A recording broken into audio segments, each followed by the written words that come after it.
All right. Welcome, everybody. All one viewer that we have. It'll get better, RJ, I promise. It'll get better. We have to start the stream before people can hop on, Mark. That's true, too. That's true. I know Adam's out there watching. That's You all. got to open the door before you That's all can that, start welcoming people in. That's all that really matters. Adam's out there somewhere watching us, I'm sure. I didn't even open all the stupid things and hit all the likes and all that. Yeah, everything is last minute today. I was originally going to put out a recorded video that I have planned, but obviously this was more important and more interesting, I think. And this is centered around the trip that I had. I went on vacation. It's gone for like a week. it was good. It was fun. Went to visit some relatives down in Arizona, actually, and see some petroglyphs and some pictographs, which is always a good thing. And decided, because flights were cheaper and I hadn't done it, that it would be cool to go to Vegas. Because I'd never been to Vegas, and I was wanted to go to Vegas, and I was wanted to see the Hoover Dam, and so that opportunity sort of came up. And the interesting thing about that was, because that opportunity sort of arose and I got to actually see Vegas, I feel like I had some insights there, right? And those insights were around this larger issue around like hospitality.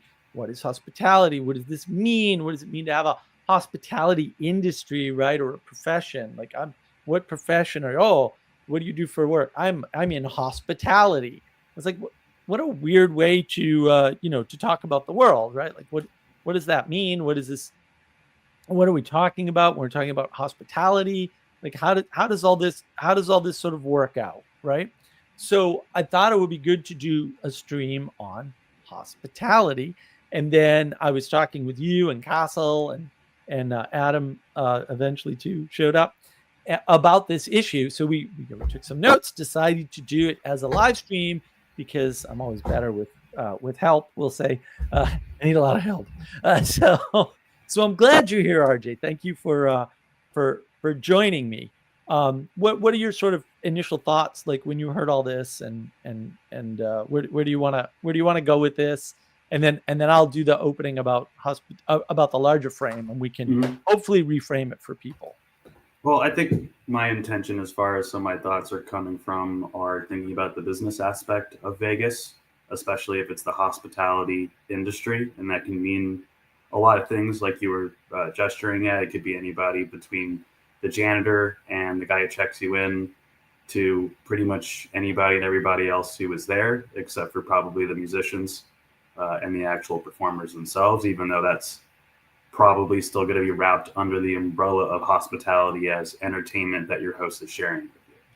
So thinking about kind of how Vegas has evolved over the years and what it offers to people, and what they expect to get out of what they're going there, and then thinking about some of what the current moment and attitudes about ourselves affect that. So maybe some thoughts about, are you expecting authentic interaction when you go to Vegas? Are you expecting performativity? Are you expecting like what are those expectations? How are they not normal?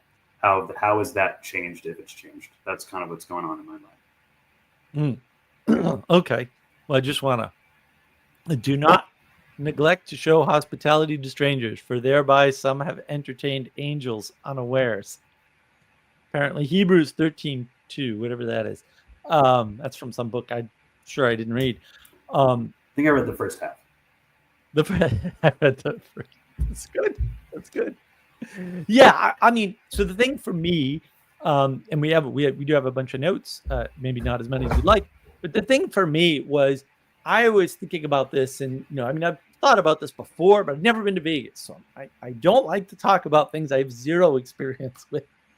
And until I went to Vegas, I didn't have the confirmation that I wanted to talk about this in a larger form. And so I, certainly not publicly. So I've never discussed it publicly before, but I was wondering, like, when you have a society and you have this a profession of hospitality, right? Around this hospitality industry now, what does that mean, in terms of Las Vegas, right? So I want to take the idea that hospitality is a real thing, that it's a real industry, that it's a real profession, and say, what happened that we had a switch, we'll say, from this idea of hospitality as part of a hospital, right, which takes care of sick people, or as we're going to see, it was actually even older than that, to entertainment and hedonism, right? Because that's really what I think what Vegas is exemplifying, is this swap over of this concept of hospitality has been sort of hijacked and taken out of where it originated and placed into entertainment and hedonism, which is, I mean, if that's not what Vegas is, then you're probably wrong about everything you see in the world. Like, I don't even know what this, like, maybe not everything. No question about it. Right? It's all gambling and whorehouses and. Well, the word I was going to use is transactional. Well, we'll get into that. I think that plays into the sort of the if you will, the evolution of what's actually happening here. Is that things, we'll say more broadly, have become transactional, and that allows us to sort of move this idea of hospitality out of where it belongs, corrupt it, and use it for less than good ends. And the reason why I say that is because of the following. The word hospitality has its origins in the Old French hospital with no H, meaning hostel or shelter for the needy. It comes from the Latin hospitale, which is derived from the Latin adjective hospitalis, meaning of a guest or host, right? And so, and apparently that term persists in modern French as hôpital. My French is terrible, so we'll just go with that.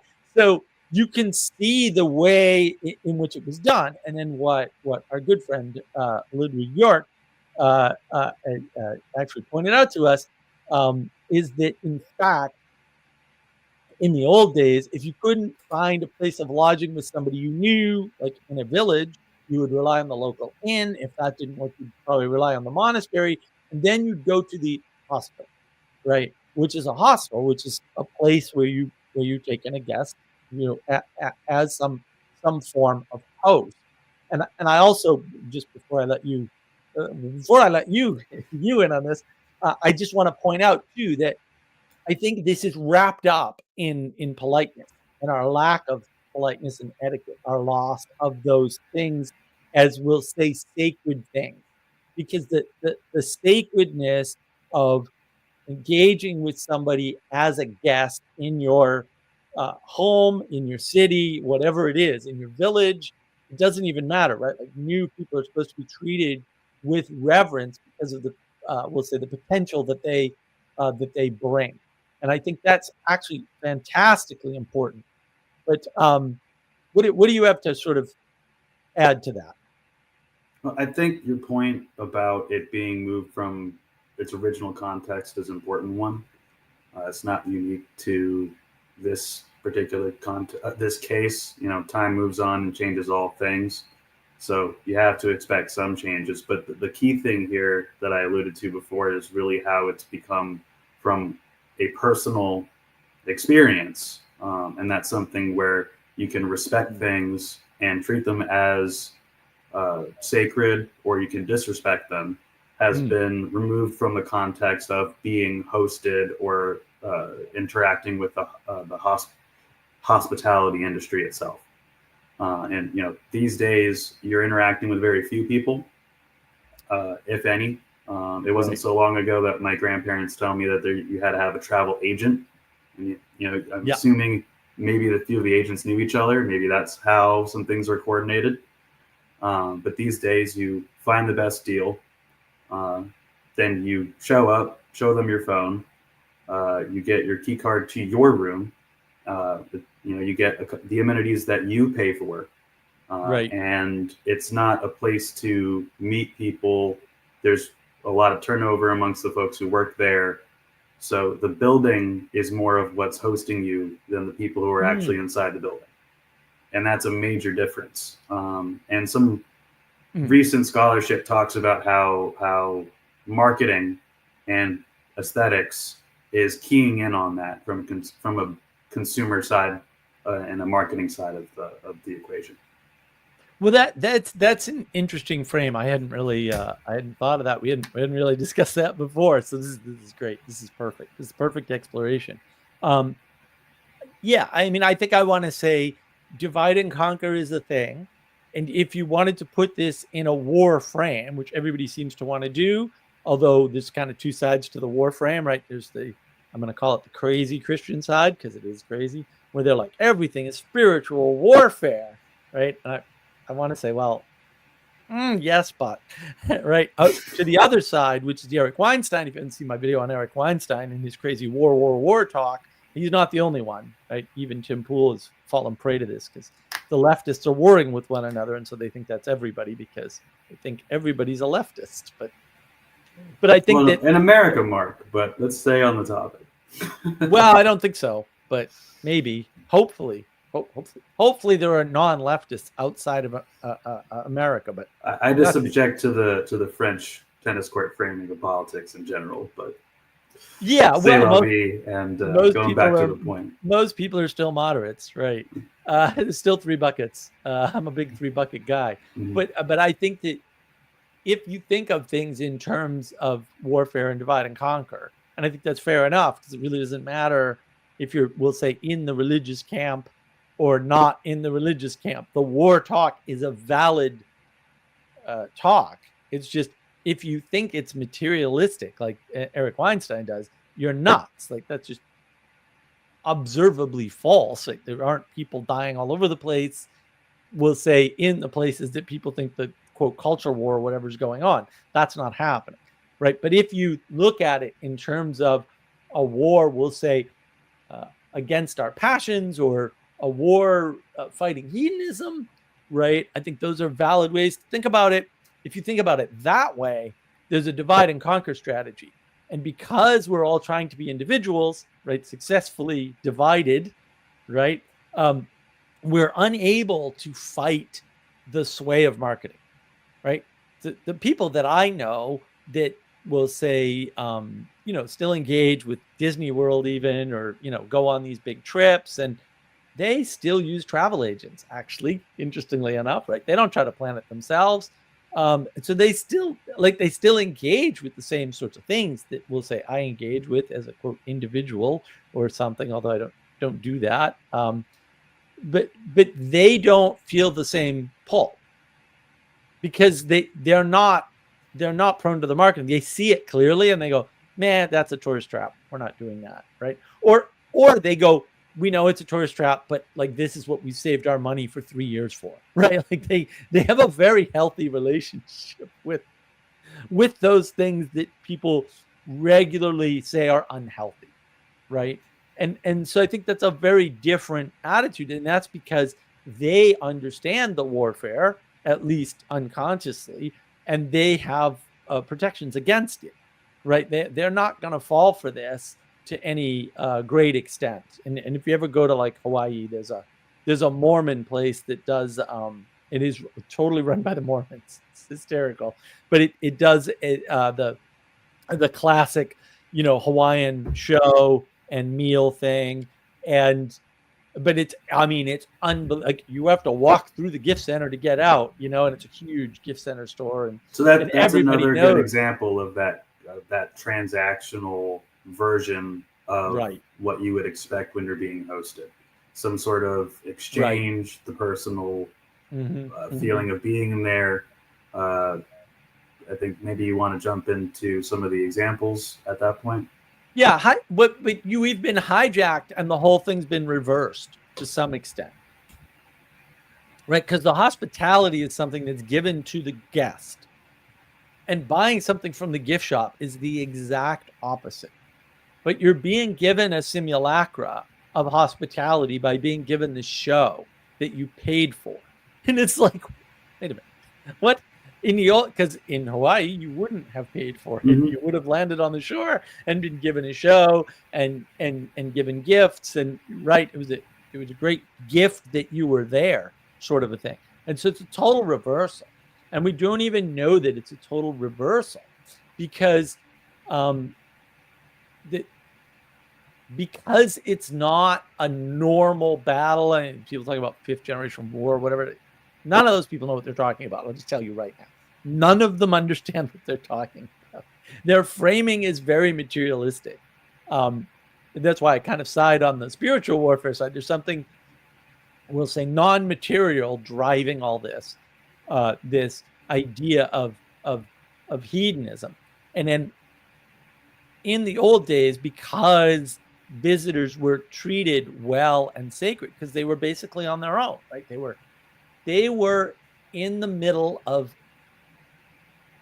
some form of domicile, like of temporary domicile, being away from home. That is why they were treated well, because they're more vulnerable. Whereas when we're all individuals, we're really vulnerable to this marketing thing, and this marketing thing is being used against us, right? Where it doesn't have to be. And yeah, we talked about sort of the transactional nature of things, and I've got my own sort of thoughts on where that comes from, because I think that's actually really important, right? That's part of the materialism. It's not sort of all of it, but I want to read this. The problem with war framing is that if you listen to military people, very little time spent at war for people on the ground is spent fighting. Exactly. 90% logistics. Right. Which, funnily enough, so is Vegas. But right. Well, and that it is that that materialization or material manifestation of these sacred things that is embodied with something like gambling, right? And we'll say there's healthy gambling and unhealthy gambling. And I don't mean whether or not you're quote a gambler and you lose it all, or right. I mean more like risk taking, but also what you're taking risks with, right? Because it's and some people are more prone to that, right? I'm a low risk person, right? I'm basically don't take a lot of chances where the odds are that I'll lose a lot. I take a lot of chances, but the downside's very small, which is something that Nassim Taleb, of course, talks about. You should read all his books because he's excellent at this. But because we've framed things in our heads as material, we're more prone to transactional ways of relationship. We're more prone to proceduralizing things that basically aren't procedures.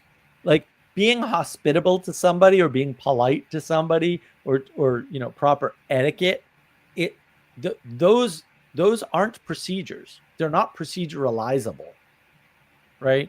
And I think that's sort of where you wanted to go. It's part of the flattening of the world, right? Because as an individual, you can understand a procedure, but it's way harder as an individual to understand a set of relationships that you have with a bunch of people, especially a set of relationships that you should have with strangers that you can agree on without knowing them. And I'll give you a second example that isn't specific to Vegas, but I'm sure folks out there probably may have used it themselves, which is that using Airbnb. If especially if the host is, quote unquote host is home, right. That's going to be hit or miss. But what I want to bring in here is that as opposed to actually couch surfing among your friends, right. which is going to involve a certain degree of giving back to them, exchange, interpersonal relationship. You're kind of winning points with each other, for lack of a better term, when you do that in a way that you're not when you're just showing up at this hotel that has an aesthetic designed to capture your attention and appeal just to you, and it's not not exactly family friendly. Some of them are now. Some of them are Yeah. amusements. Right. But pointing back at what's being projected onto the space, what should be with what's going on amongst the people itself. Yeah, that's actually a really good point, right? Like we have this sort of mode of engagement that is centered around, we'll say, our personal experience. And it's not centered around communion, which is, right, which is, and I don't know which came first, right? I don't, right? Because they have that whole thing about what, what happens in Vegas stays in Vegas sort of thing. And it's like, what is that about? Like, sort of like this place you can escape to, right? Do the hedonistic thing, and then no one's going to know. No one's going to find out because no one's going to tell, even though everyone's there. It's like, how does that work? Right? As if it's this neutral space that you can enter into and then have this wonderful experience apart from the rest of your life, and it just doesn't impact anything else. And just it's a very scientific way of viewing the world. Like, Vegas is this place apart. It's off in the desert, right? And boy, is it off in the desert. It's wild. And there's all these flashy lights, so everything's sort of attention and attraction, right? But then when you go home, you're home. Like, it's not a big deal. I don't think that you can do that. Like, I don't think you can go somewhere and not take it back with you, right? Or take something back with you from your experience. I don't think that's how the world works at all, actually. I think that's quite Other than exhaustion, you're definitely going to take something back with you when you've been really overloaded with all that sensory input. And that's where Vegas still excels, which is it's hosting your senses. There's everything you can eat, everything to see, anything to listen to. If you have enough money, I'm sure there's other options. I don't have money, so I don't know what those are. But it basically scales infinitely upward towards the hedonistic parallax, if that even exists. And that is not hosting. That's being a place to hold something, which is, again, really removes that human element out of things. And it's also, rather than to be a place that you're holding together to bring things together, you're holding them together towards extraction. The whole thing is designed to extract something out of the visitor, not protect the visitor or give the visitor something.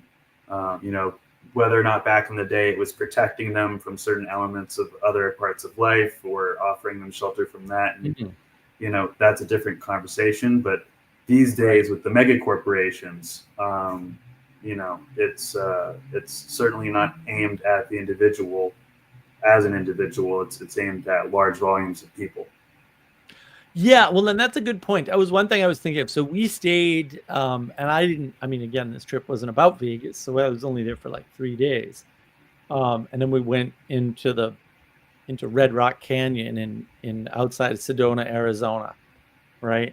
To see the heritage sites there, Palaki and Hananki and Crane and all these sites with petroglyphs and petrographs, right?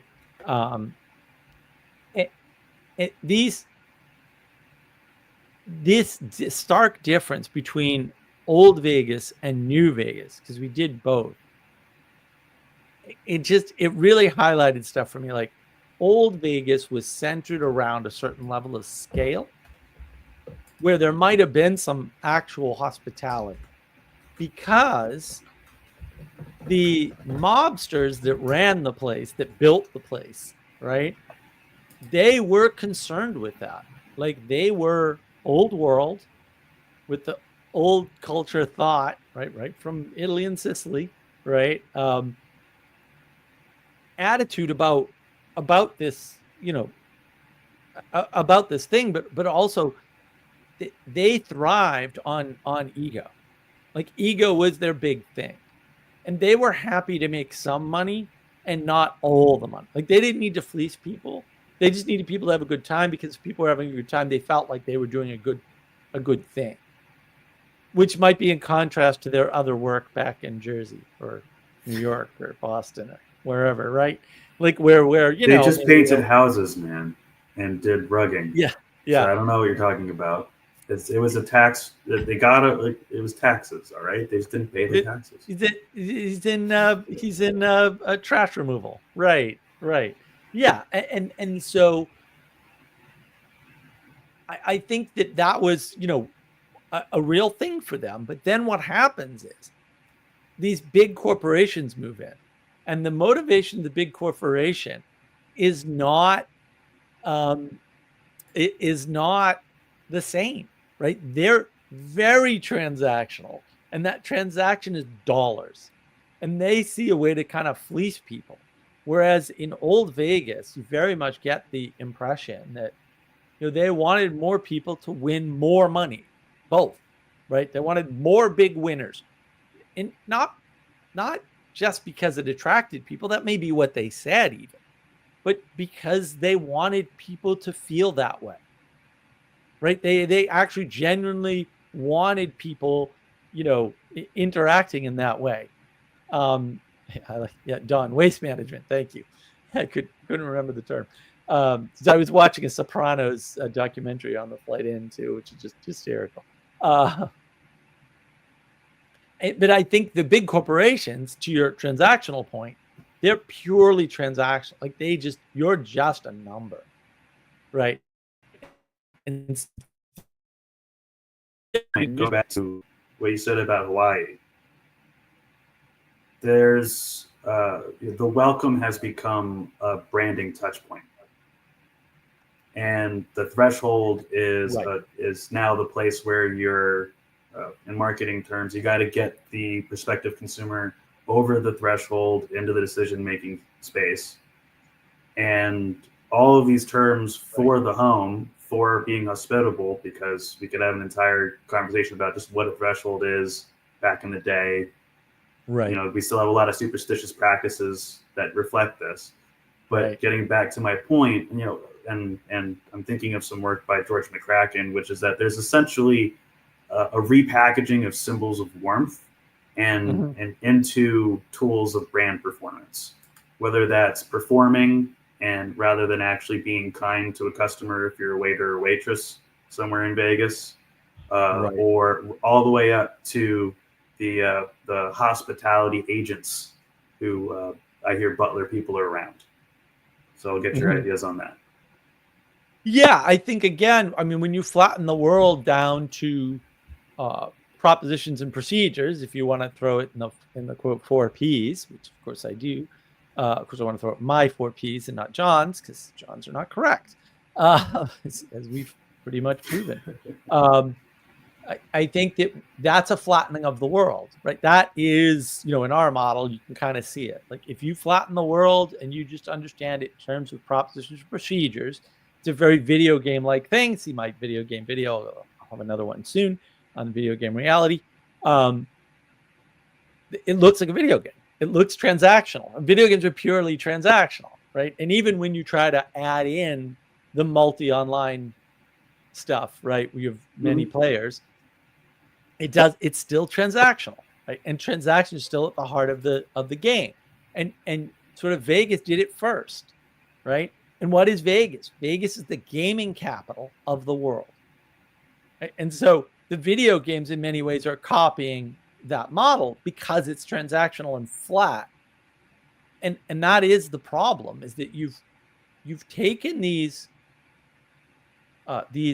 rituals, these sacred rituals of politeness, etiquette, and interaction, relational things, and you flatten them into procedural things. You swap ritual for procedure, which ritual is not a procedure, right? The fact that you can map the two is not a plus; it's just a fact. And now you have a situation where, again, it's divide and conquer. From the individual perspective, I can't understand. Well, I'll give you the classic example. So, I have a friend, a good friend of mine, and he's Orthodox Jewish, right? and he lives up in Boston. Actually, he lives on a street I used to live on when I was young, and in Brighton. And one day he invited me over for lunch because I had been down in South Carolina for at least a couple of years, and I was coming back up. And he said, "Oh, we should have lunch." So I went over to his house for lunch, and he said, "You don't have to do this, but I have to do this thing before we eat. But you're welcome to participate." Now, I'm RJ. I'm not Jewish. I don't, not even close, right? So I participated. It's not too late. It's not too late. Thanks. You're not supposed to do that. I know that much. But I participated in the ritual. I don't understand anything about the ritual. And to this day, I really don't understand. There was hand washing and towel. I couldn't even describe it to you because I don't remember it. You know it better than I do because I know you've done it more than I'll just describe it as orientation setting before a meal. Right. And ritualistic hand cleaning and, things like that and whatever. Mm-hmm. And I did it, right? I just followed what he did, which is what he told me to do. Like, I'm stupid, so that's the best I can do, right? But the thing was, like, that was important. It wasn't important to our lunch. It was also important to our lunch, right? But it was important to the experience of being allowed in his home and participating, with his family, basically. I was just him and his wife. And she absolutely loves me, by the way, but that's a different story. I'll tell you that story someday on the Discord. It's very funny. So reducing that to a procedure and saying, oh, this is the procedure for Jewish people sharing a meal with an outsider or whatever.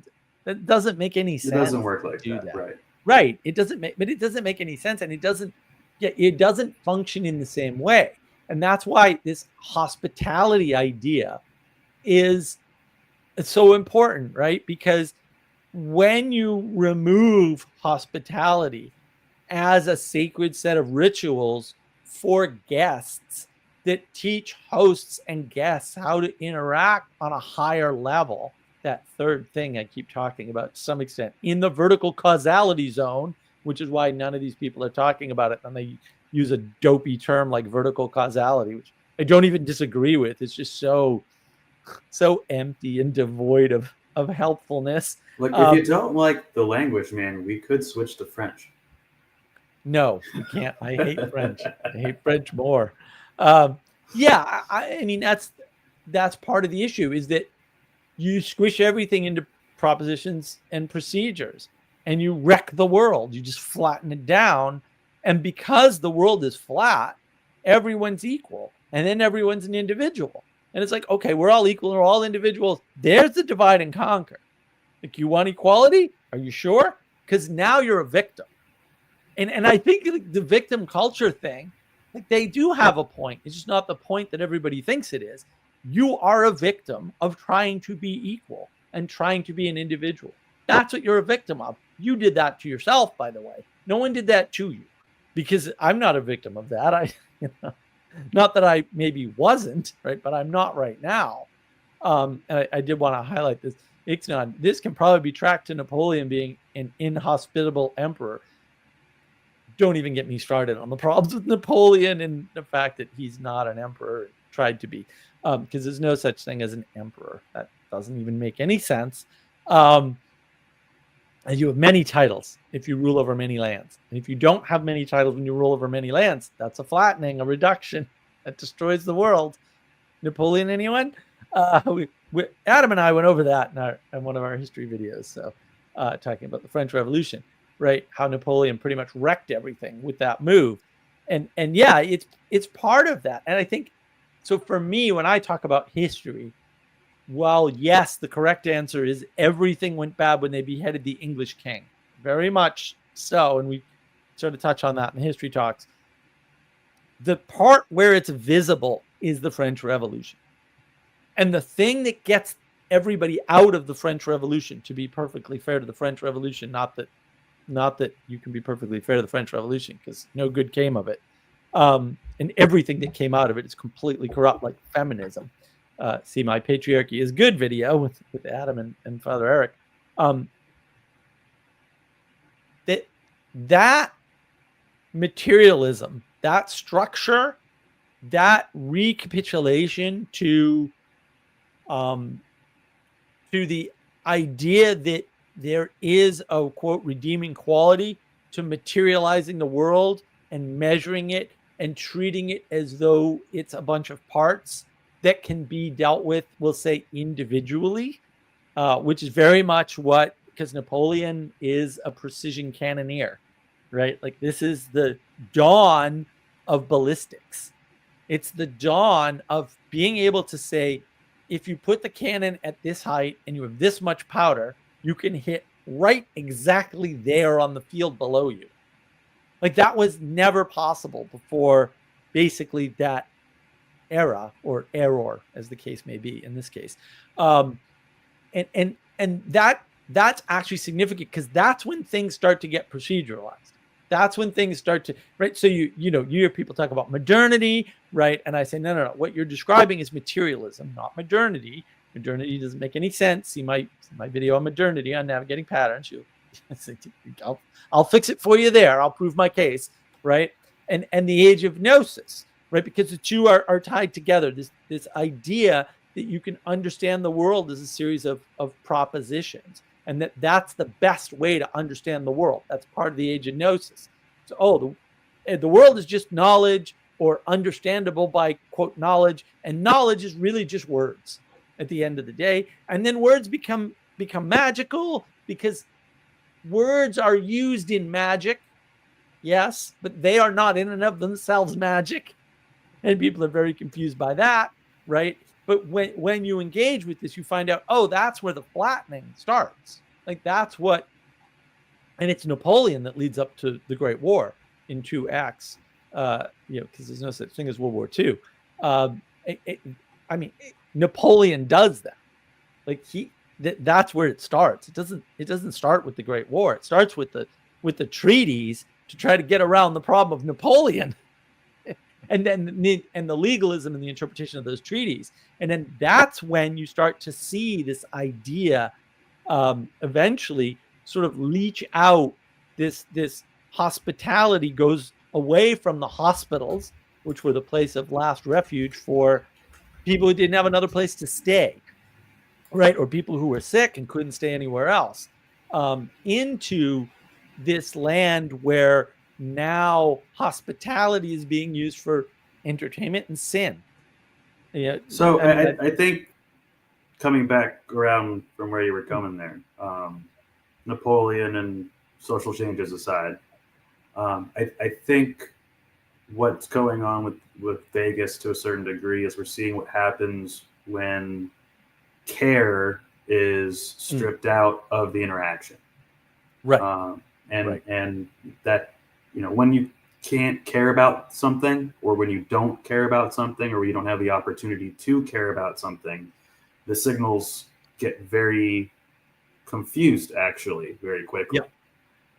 It's not just an increase in noise, although it does that, but it actually does confuse parts of the signal and, of course, the reception, which makes it easier to, put something else in your face, and you're going to grab onto that. But that's not really the point that I'm making.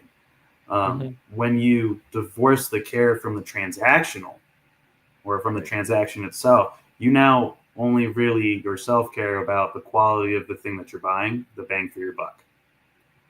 And so what ends up being sold at the place that's hospitality is how much can you buy for whatever experience or for whatever indulgence, that you doing that, you can now say, I'm the kind of person who does this. So instead of bringing people together as a community, me and my friend at my friend's house, it's my friends and I doing this experience together because we are those kinds of people. And it interrupts, that stripping out of care that is signaled there. It's causing it's hard to figure out what the best way to spend your money is at the end of the day. Especially when you're there. I mean, it's not just everybody wants your money. It's how do I even spend this well when everything's not just a gimmick. It's not Disney World because I'm not buying for a story or a narrative.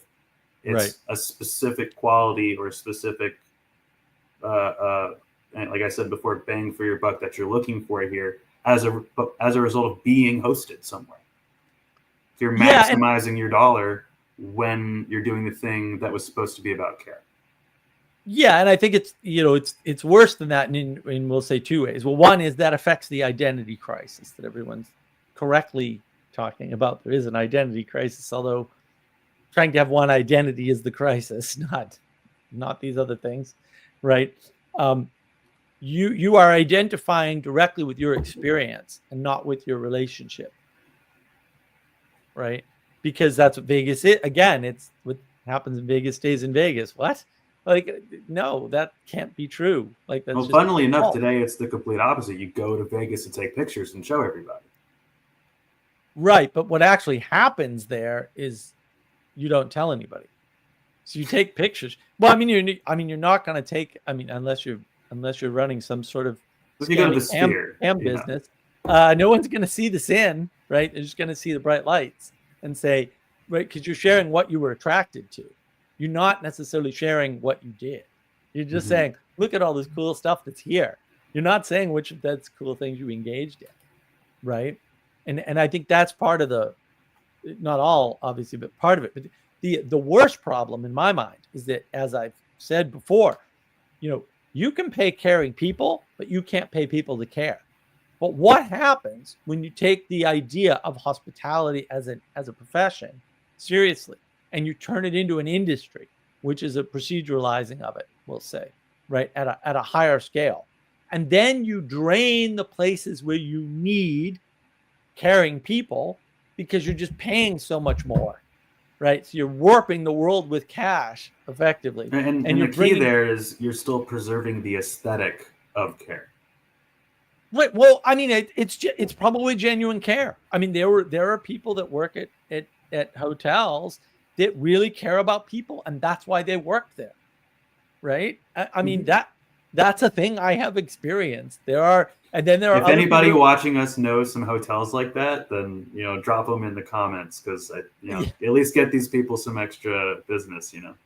Yeah, exactly. Usually they're in small towns on the trip up to New England. You've got B&Bs, which are owned by small consumers for the most Right. part. Right. They tend to live Yep. there. They're involved every day.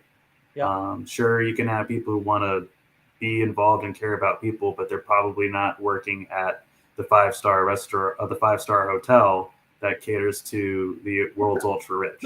But some of them are. And that's the problem, is that we've drained some of that caring talent away.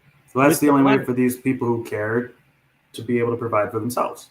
It's a runaway flaw here. But they only need to provide for themselves because they've been removed from their relationship network, right? Because when you're in your relationship network, the need to care for yourself, like to have your own place to live and all that, goes way down. And then all of a sudden and that drops your anxiety, your general anxiety.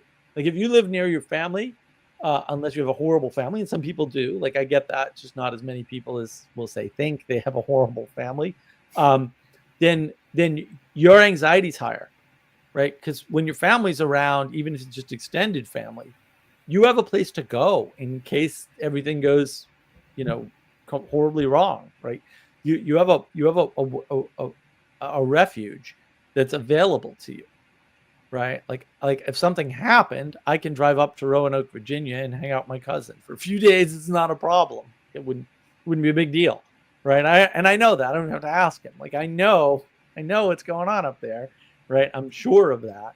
There's other relatives I have further north, we'll say, but it's not so much of a problem when they're really close to you, right?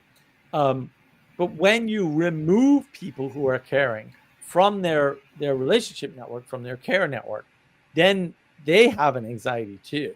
And so it just becomes harder, we'll say, all around once you've corrupted, because I think that's the right term, this idea of caring and hospitality. Because I think that the sacred rituals of hospitality, which we've almost completely lost, were a way to show people what caring looks like and how to do it. And so a lot of this is people care, right? But they don't know how to care about, we'll say, guests in their home. Mhm. And so instead they care about the climate, which is not something you can care about, or they care about a war halfway across the world, or they care about starving people in another country. Right. Or they An care interesting about, conversation is no substitute for the food you might bring over or right. the bottle of wine that you might share Right, with a new but it neighbor. also, it's a corruption of your attention. So let's suppose you have a certain amount of caring, but it's at these abstractions like foreign Mhm. war. Foreign war is an abstraction. If it doesn't affect your daily life, the odds that it's an abstraction go way up. If it can never affect your life in a significant fashion, like, oh, maybe my goods and services from this country will go up because they're having a war. Well, I mean, that kind of affects you, but like, let's be realistic. like, Or like, trying to figure out exactly how a tariff might be affecting things. right. Like, this is ridiculous. These are abstractions. They're not near enough to you for you to be caring about, Or for you to be worrying blaming about. things on this, that, or the other ism or archy. These Right. are, it's important to understand and have an ability to frame things Yeah. and to follow them from their beginnings to where we are at now. Yeah. But that doesn't mean the only way to do that is to have a totalizing system and which blinds you from other Right. possibilities. But if you're an individual, you need a totalizing system because you need to understand it alone by yourself. Mhm. That's why I keep telling people, no, you don't want to be an individual. You can't be an individual. You never will be an individual. You never will have been an individual, right? Now you can be a You've never been an person. individual, right? You're a person connected to other people and to nature and to yourself, because yourself isn't just one thing, right? And so your sort of task is to hold all that together and sort of reverse the entropy of all of it flying apart. And so when you look at mental illness that way, you kind of realize, oh, wait a minute, that's what mental illness is. It's your inability to hold your inner self together with the world around you, right? To make these connections from the inside of you to the other parts inside of you to the outside of you to other people, right? And defining yourself by what's going on externally, especially in today's current situation. It's actually harder to do that in a way. It's not like earlier social media where you were sharing your thoughts or sharing your experiences. Now you are going out to take pictures to put on this thing. And there's a little bit of a turning in the same way of the hospitality turning going on again in the social media space. Well, because that's also been turned into an industry. Mm-hmm. Right? It's aimed at the consumer.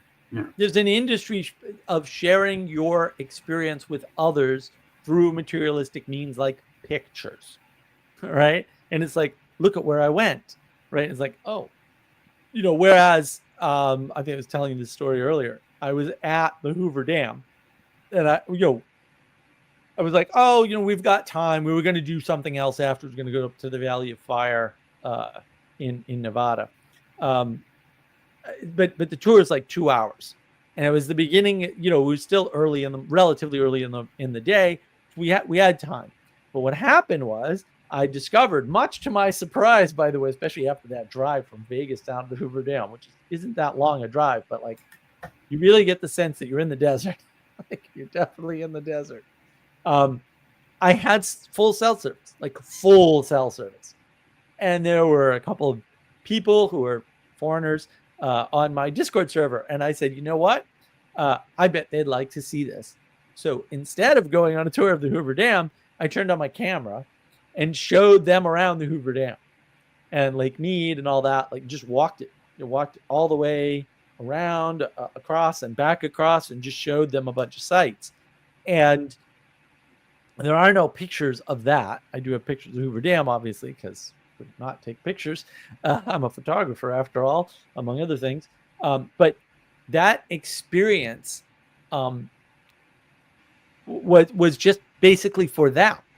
Mm-hmm. It wasn't meant to be shared with everybody, right? And you're being very hospitable there because you're bringing in, someone who can't have these experiences is necessarily foreign to them, pardon the pun. Exactly. you're bringing them in, you're having an experience together, and you're focusing on something together. It may not be food, Right. and it may not be just lodging, but that is another version of hospitality that can still exist even in this, the world of hyper reality. Exactly. Yeah, that was the point I was going to make. Was like I can't be hospitable to people in Europe in the same way I would like to, right? But I can leverage social media to be hospitable to them because I could have gone on that tour. But it could have been Sarah and I just going on the tour and screw them. I could have done that, but like we have a relationship on the Discord server. Like we're friends. One of them I met, right? He was in the US. I flew out to meet him, right? So, like, this is important to sort of understand the way that we can sort of revitalize, if you will, hospitality, given our technology. Like, so you can leverage the technology in ways that can at least kind of increase the hospitality, right? And I think that's sort of the problem, is that because we've lost the idea of hospitality and what it means, and we've turned it into this profession and then turned it into an industry, we don't have a way to revitalize the world. It's all flattened out. People understand hospitality now as an industry instead of understanding it's this sacred ritual that, not one single universal sacred ritual, those don't exist, right? But it's a sacred ritual that helps you as an individual, we'll say, or as a person, right, to cohere to relate to the world outside yourself. And it shows you the contrast of what to pay attention to. So you could pay attention to the the hotel and the way you're supposed to use your phone to make your reservations and all that, right? Or you could pay attention to your hosts that maybe they have an Airbnb and you get to stay there, right? It's up to you, right? But when you don't know the way to pay attention to the things closest to you, you end up paying attention to the climate or to a foreign war or to the politics of a country you're never going to live in ever, right? Like, or Canada? Or somebody screaming war at you on a stage in London who's actually kind of dumb. There's all kinds of things you will pay attention to and not realize they're less valuable. Like, people actually think that something like the climate is so valuable that we have to switch to electric cars. It basically they can do math and realize that's never going to happen. Like it's a 75-year No, we project. should care about being sustainable, but that's different than the point that you're making. You should care. Right. If you're relying on other people to build electric cars, that's not you caring. That's you enslaving yourself to those other people to do that work instead of just not having a lawn. I've never had a lawn, by the way, ever. 2 houses, no lawns. I've mowed plenty of lawns. Yeah, but None lawns are more damaging. One of them was mine. But they're more damaging to the environment and the quote climate for real than electricity usage. People don't know that. Than cars are. Oh, they're far more damaging to the atmosphere than cars are. And people don't know that. And I'm like, I don't believe you. I think that you've been fooled into thinking that you're helping the climate, but you're not. Things like transportation, which would have been involved at these old style hospitals for pilgrims, where they would have not just cared for you, but for your horses, and you could exchange for a fresh horse and things like that. That's totally been removed from the equation. Hospitality isn't just about you entering the home. Right. It's about you and the things connected to you. Or the village, to be fair. I mean, hospitality is more about, the stranger entering the city or something, or the stranger entering the town or the village. And I think that's absolutely critical. And it's interesting too, because Carl Benjamin, Sargon of Akkad, just released a video today like 2 or 3 hours ago or something that I listened to, where he talked about the difference between America and the UK, because he just got back from a long visit, I guess, to America. And one of the things he discovered, we'll say, about himself, and I'm paraphrasing and not framing it at all using the words he used, because I'm American and I can get away with that. We're exceptional after all. Ask any European, they'll tell you. He basically said, like, oh, I had changed as a person and I was less hospitable to people. I was less nice to people. I wasn't paying attention to them and to what was going on around me, even though I'm British. And he said, like, I used to. This is a recent thing with him. And I think he was more or less linking it to the country I live is going down the tubes. America's in much better shape, which is it's an interesting video. People should check it out. Actually, I think it gives you a lot more hope for the U.S. And sort of puts the U.K. in a different frame.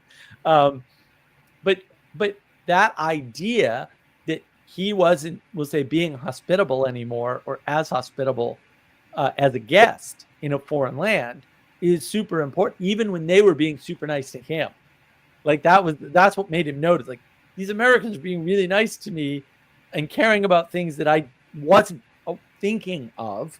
My bad, right? I should have been paying more attention to people around me. It's like, yes. And again, he used to, but something changed. And so there's part of that materialism or whatever sneaking in that sort of, we'll say, changed the world.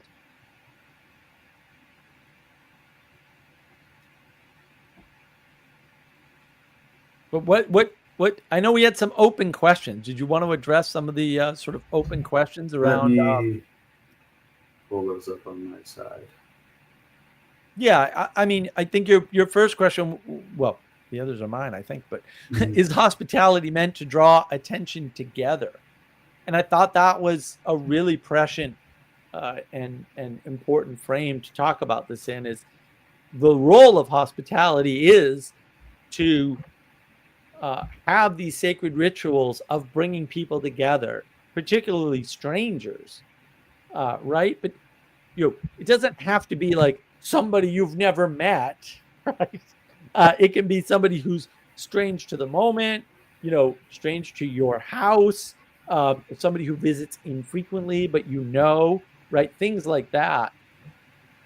And so, yeah, I mean, my answer, if you will, is that yes, the purpose of hospitality is in fact to give you a sacred ritual of some kind, whatever culture you're in, right? Not a universal one, that brings attention together so that you can cooperate as a unit, right? So that you can be in communion. I think that's a really good way to phrase it. Is that sort of what you were getting at? Yeah, I was thinking about it on a couple of different levels. The first one was just kind of on a phenomenological level. What happens when you're being hosted or hosting someone? The host has to worry about things like allergies, for example. The person being hosted needs to be mindful about how not to be disrespectful or where the boundaries are. But those things come together in cooperation in order to create a balance of shared space. And so you both, it really is a coming together. And then one of the other levels I was thinking about this is there are a lot of cultural practices where the stranger is not, deferred to or more highly ranked than anyone in the community, but as being the stranger or the guest of honor, we might say these days, they're going to get the place of the portion for that honored person. So there's an honoring of that is demanded by that cultural set, whether it's as far as East Asia or as close as your next door. Most people still have these from their culture, and then those come down in part to us from the mythical layer of how we interact with reality. I can't think of a single group that doesn't have at least one significant story where a stranger is not a stranger isn't hosted correctly, or someone is hosting things correctly isn't a major piece. Almost every Greek tragedy is about what happens when you have improperly hosted something, or when you are not hospitable in the right ways. And those will trickle down to other people, and they'll be drawn out in other ways. But this is something that goes as far back and is still as prescient to us because, and this is kind of bringing it back to where the question began, was how do you interact with uncontacted peoples like in the Amazon?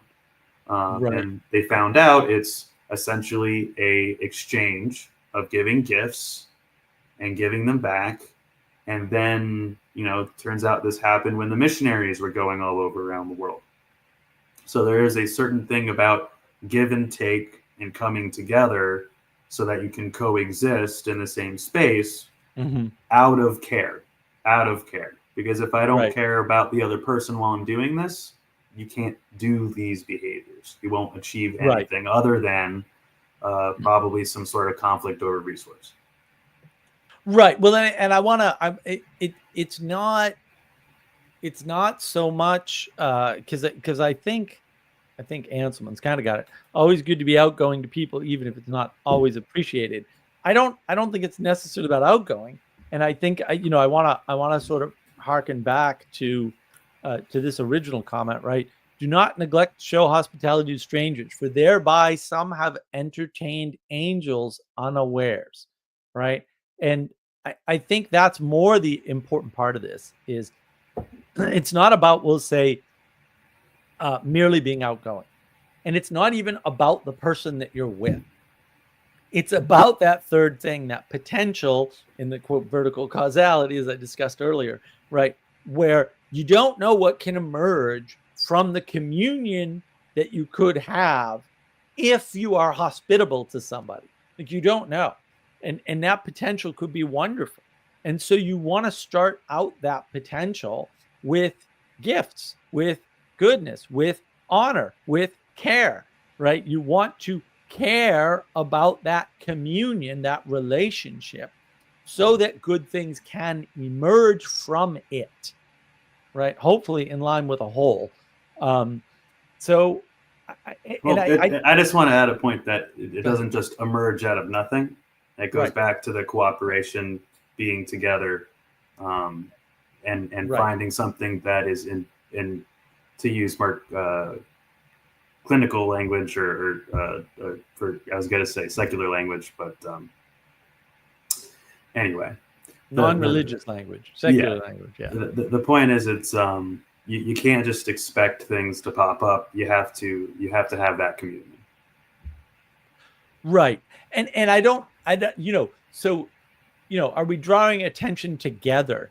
I want to say we're drawing attention up instead of together, right? Because together is a very horizontal, flattening sort of word. So hospitality is designed to draw your attention up, right? That goes back to the angels quote that. I'm also thinking about a lot of the rituals that are associated with welcoming. Whether it's from my background or others, there is usually something actually lifted up that everyone's going to look at. Yeah, exactly. Right. And because that's the potential that's bigger than you plus me. Right. That's the hospitality grants that there is a potential bigger than you plus me, and we're both looking for it, hopefully up at the same thing, right? That's why the lifting up is important. So again, it's not so much, drawing attention together. And I do think that also, again, having people attend to the same thing, like at the same time in the same place, is more about training your attention. So you're not paying attention to something abstract like the climate or the foreign war or the trade problem or whatever nonsense people make up. People make up a lot of nonsense. That, I'm not saying they're not things. I'm saying that you don't affect them. Why are you paying attention to? There's so many things in the world that you don't affect. You can't pay attention to any of them, basically. So you gotta pick what you're paying attention to very carefully, because I think that's part of the divide and conquer strategy that I mentioned earlier, where if you want to put it in terms of warfare. But then another question is, what is the relationship of hospitality to politeness or etiquette or something? And I think the politeness and the etiquette is part of how we segue into things like hospitality, where we are looking up at the same thing. We are trying to commune. We are trying to create relationship. It's very hard to create relationship if you fly into Vegas and you go to some large, hotel, right? Now you might have an interaction in an elevator or something, or you know, there's a way in which you might strike up a conversation with somebody, right? But ultimately, you're really not engaging in a sort of personalized relationship that is custom to the situation where there's some sort of actual communion involved. I think the point that I want to raise in this context is that etiquette and politeness are ordered, but they're not procedures, and they're not procedural. Uh, Usually, if you care, in the way that we're talking about here, you can have books talking about like what is etiquette, how does it work. Yes, there is an order of the knife being placed here, next to the plate on the, I think it's the left side. Here I am forgetting my etiquette for the table, as it were. But it's that etiquette that becomes the ground for common sense and a place where people can meet each other. In common interaction. Like it limits a lot of chaos. Right. Like I know where my utensils are because you put them in the same place every time. Like that's and I'm not reaching for your drink because I know where mine is. Because I know where mine is. Exactly. And so that kind of opens the door, lays the baseline for a communion. And politeness and etiquette, I think, are completely lost. Even 15 years ago, I saw them more. And when I was a kid, I saw them a lot. Like that was a big deal, right? But now it's completely destroyed in most of the world, and people don't give it any value. But it really does allow you that doorway in. And if you can't even be polite to somebody, how are you supposed to be hospitable towards them, right? It's a small step, but it's a super important first step, I think.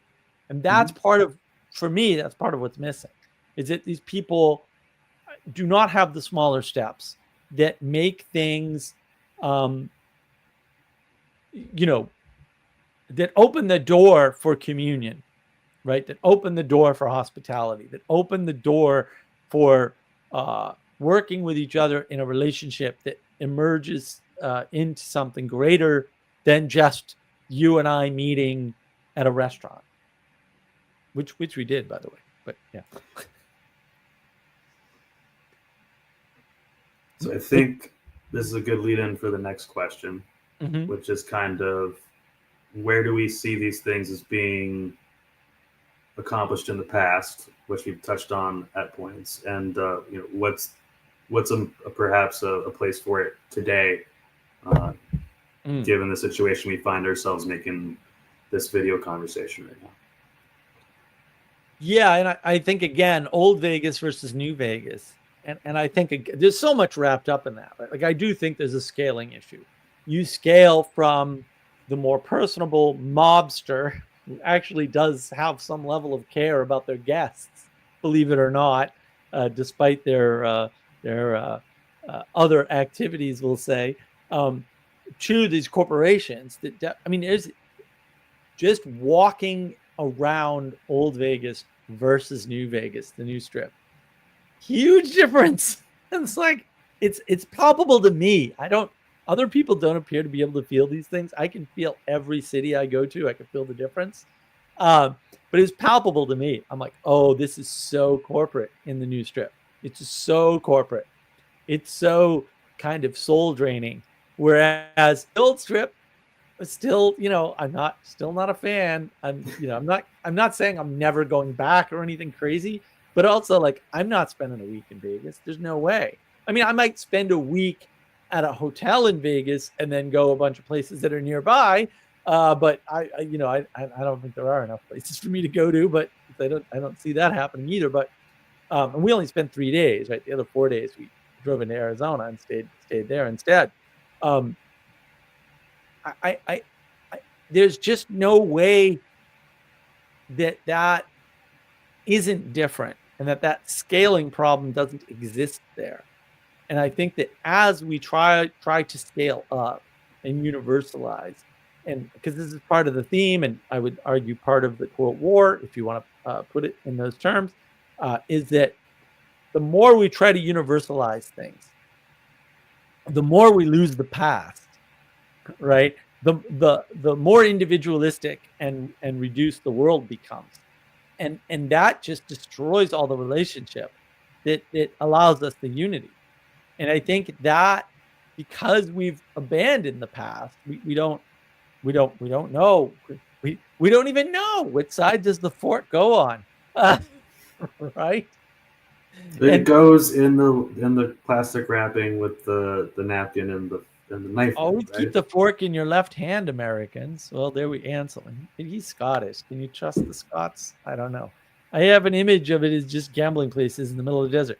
Yeah, but it's not. Like there's a whole hospitality industry out there. Just they stole it from hospitals and hostels and places, right? And it's entertainment. It's hospitality turned towards entertainment and hedonism.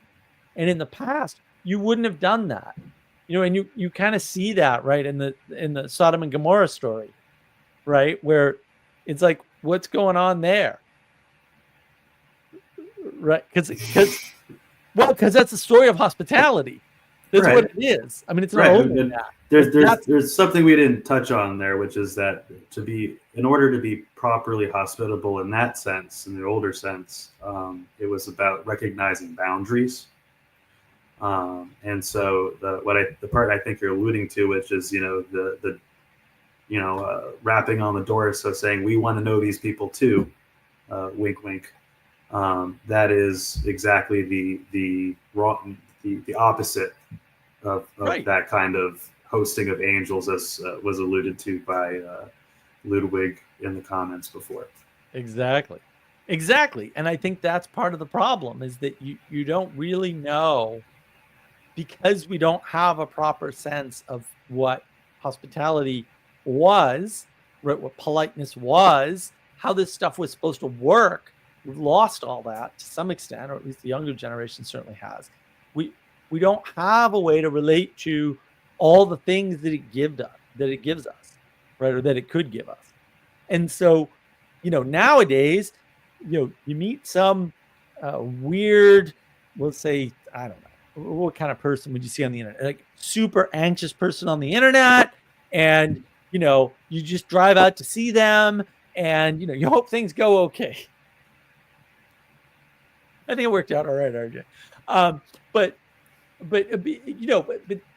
and to be fair, that whole meeting was enabled because I had a host there that So in that case, it was the restaurant that was being host, so that two strangers could come together, and that's a different kind of thing altogether. But I was in DC to visit somebody I had already visited in DC, right? So that it was deliberate. Like I know what I'm doing to some extent, not all the time, but I know what I'm doing, right? And so and Father Eric joined us in the beginning, right? And so it is that transition, that and that really, to me, that really helped. Like I've done the meet strangers on the internet thing my whole life, like actually my whole life since I was like 15. And he's still here, folks. Hasn't been made into wind chimes yet. Exactly. And those discussions about should you take the an offer from somebody you've only met on the internet, even if you talk to them for 6 months, to drive you to a party. And my answer was always, no, of course not. They could be a psychopath. And they're like, well, I wouldn't drive with you. And I'm like, well, okay, that maybe you shouldn't. Like, I don't, right? And people would be shocked. They'd be like, that would hurt you. And I'm like, I don't care. I think you're bringing up an interesting point, which is that, there's the deracination of the personal from communication. Right. People look at it completely different if people are meeting, through mutual people they've had conversations with, versus if they're doing online dating. Right. which Right. is an interesting little thing there. That what's the real difference? I certainly couldn't point one out to you right now. Exactly. But Right. going back to where we might revitalize and revivify and adapt to the certain situation, which is framing I prefer over conflictual framing, be it what's the term, the Mark, you hate this thing. It's like the instead of cooperation, it's the what do they say? No. It's when you're fighting against each other. Oh, Instead of the opposition, the opponent processing. yes, opponent processing. Thank you. So it's not opponent processing of one side pushing against the other. It's this is a thing about the world that does something that it's something about the world that does something that people do, that people did for a reason. And we can re-explore that. It doesn't. You can be discreet about it. You can reference religious things, but it doesn't have to be off limits or contentious when you think about adapting to the situation. So that's just my 2 cents. Right. And I think that because in the past we had a sense of politeness and etiquette, which is sort of we'll say the children's version of hospitality, which I think is fair. Like, I mean, we're all children about something, right? There's a ton of stuff I know.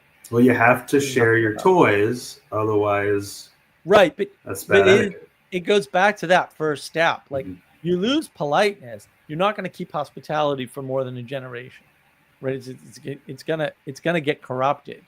It's still gonna be there because you can't get rid of it, right? You can't get like, we're all on a planet. We all need to interact. So yeah, you're not going to show up at a hostel and be cursed at and told to get out of the door, and they're going to still want your money.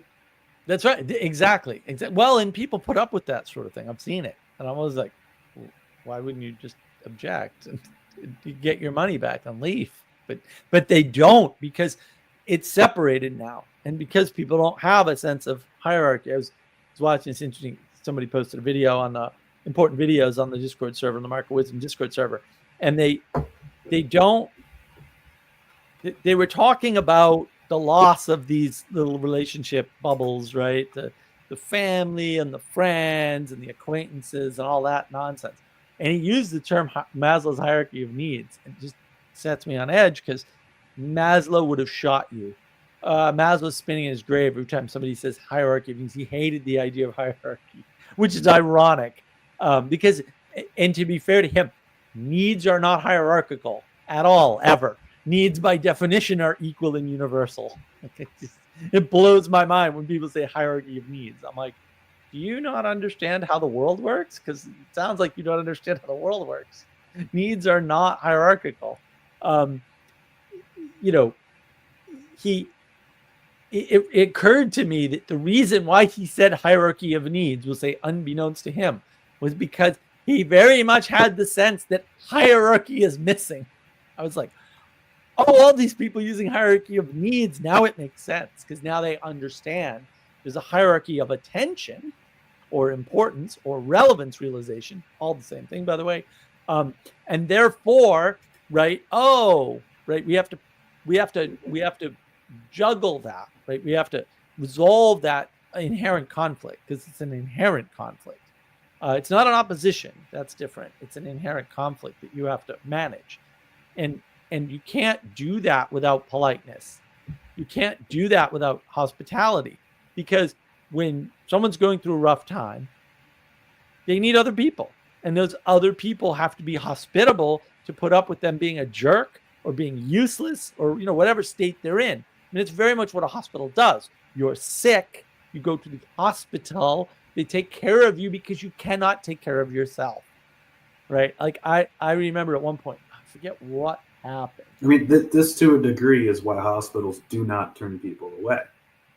Right. Well, they're not supposed to, right? And in the United States, they're not allowed to. It creates a whole bunch of different issues, but people pointing at that this was such a thing to the degree that even though when we lost that thing, we're still dealing with the downstream effects.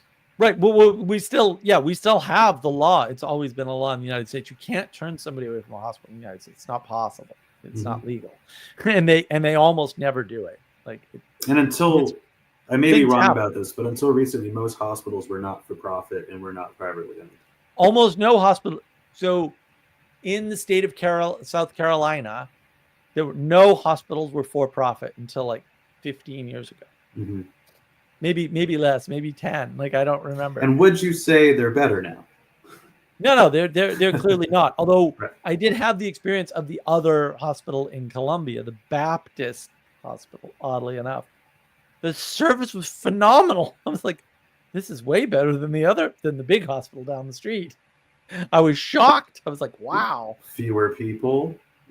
Those people are there more worth the maybe not. I mean, I think it was the Baptist hospital.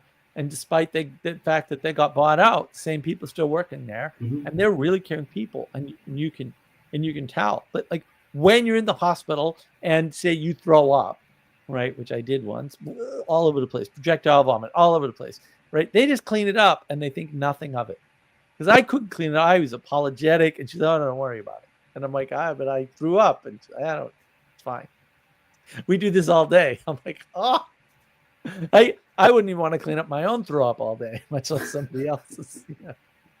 So, that's what it's for. It's a safety net for people when they're in a situation where they need a safety net, and we don't have that because we don't even have politeness. I mean, it still exists, but now it's completely corrupted, and now it's being moved and used. Right, it's been moved to Las Vegas. Not all of it, we'll say, but a bunch of it has been moved to Las Vegas, including from other countries. A lot of foreigners in Las Vegas. I don't know if you noticed that. Right, people seeking work, and used towards entertainment and hedonism. And so now the hospitality is being misdirected towards the very thing that, we'll say, Sodom and Gomorrah story sort of hinted against doing. It's always fun when an avowed non-theist quotes stories from the Bible. there we go. So I think that's part of the problem, is that you because we don't have that connection to the past and all the stories of hospitality. And I've been watching Wheel of Time. Season 3 is getting very interesting. I would never read the books because they're written by a child. So if you think Jordan is a good writer. Aragon was written by a child too. I'll have you know. That ages me. A lot of these sci-fi writers are awful authors. Just terrible writing. But his storytelling is interesting, and people don't know the difference, and that's a different problem. Unlike George R.R. Martin, who has terrible writing, terrible sentence construction, terrible paragraph construction, and awful stories. It's just everything about him is just no redeeming quality there at all. But the dragons are coming, Mark. Yeah. Well, they have dragons in Wheel of Time too, but they have these hospitality rituals, and they have these sacred spaces where the rules don't apply. Oh, normally we'd attack you, but not here because we're outside the sacred city. It's like, oh, how interesting, and so you can see it, that politeness and that longing for hospitality sneaking back into the media, right? Because it's there in Robert Jordan's books, right? It's there in sci-fi. It's all over the place. Actually, a lot of sci-fi is hospitality based, right? Like the rules of the world are hospitality heavy, unlike the real world, right? And unlike, we'll say, a sane and balanced world where you have a balance of the legal, a balance of the we'll say secular ritual, and then a balance of the religious. That's the correct thing. You get 3 things you've got to balance. One's higher than the other 2, by the way. Might be a hint. That third thing that's up above you, and then we've lost that, but it keeps pushing back in, right? Whether it's Vegas, right, because of the loss of politeness, the loss of the anchor, or sort of something else. This sci-fi media, right, TV, whatever. And then I think what is the proper role for hospitality, we'll say, today in today's world? And I don't know, what do you think about that, RJ? I think it's pretty much going to be the same way it always was, and it's something between you as a person and the other people who you can go out and touch. And whether that means touching them through your phone, saying hi and checking up on them, or being on the same page when you're planning a trip, or that touch is, the hand on the shoulder when you come through the door. These things are important in ways that aren't really easily talked about until they're gone. So the best thing we can do is just try to care about the people that we want to host in our lives, be good hosts, kind of wherever we are.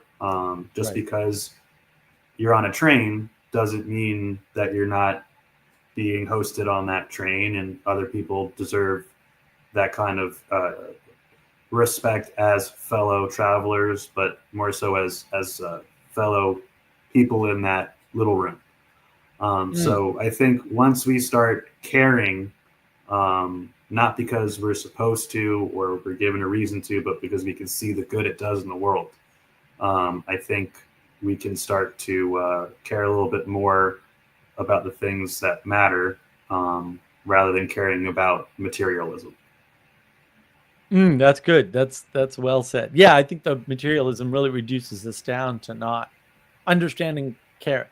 Like, I never hear anybody talk about care, almost ever anymore, right? But they're using the word love. Economists do, and they're really annoying about it.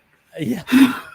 Well, yeah, but they're not talking about the same thing. But I Mhm. hear the word love a lot, and when they say love, I think they're talking about care. Not all the time, but a lot of the time. I think that's actually what they're referring to, is people aren't giving, we'll say, proper care or enough care, or whatever. And I really do hear that when people are using the word love. And I think that part of it is just this flattening. Like, John Vervaeke actually pointed this out in Awakening from the Meaning Crisis, misnamed. It should be To the Meaning Crisis. That we equivocate on the word love so much that we're using it to mean too many different things effectively. And I think that's part of the flattening, where you have one word representing, Too say, many 6 things. concepts, right? It's like, no, that's not good. I mean, it's not saying you can never do that, but also we're just doing it way too much, especially with that particular word. It's funny too, because John says, well, love isn't this and love isn't that. And I'm like, well, actually, sometimes it is, John. Again, you're not appreciating your own point about equivocation. So people are using it those ways too, right? They're not using it to mean the same thing. They're using it in many cases to mean care. And it's funny you brought up train, because one of the examples that Carl Benjamin used in his talk today was, he was on a train and he grabbed his luggage really abruptly off the top rack or something on the train. And a woman that was there would say, like, did you feel trapped? Right? Like, right. And I was like, what a fascinating thing to say. But like, he didn't use the word, I don't believe, but like, she really cared if that had happened to him. And he was like, this is my bad. I've totally changed. I didn't used to be like this. Wasn't really paying proper attention to people near me. Now, this is a Brit in America. What's going on with that, right? Because we think of it the other way around. Like, it's the rude Americans. It's like, is it though? Was it ever? Because I got questions. I'm just saying, I got questions, right? And so that's really the issue, is that, he said, I've changed, and this is not good for me, and this is my bad. And the idea that we don't have proper care for each other, we're not having proper hospitality, and the degree to, like, how bad is this? Well, look, having been to Europe, I have to say my experience is the same as Carl Benjamin's experience. Way worse in Europe, guys. Sorry, I hate to break it to you, but actually worse. I have had this discussion many times with many Europeans. They know their service is garbage. It's very bad.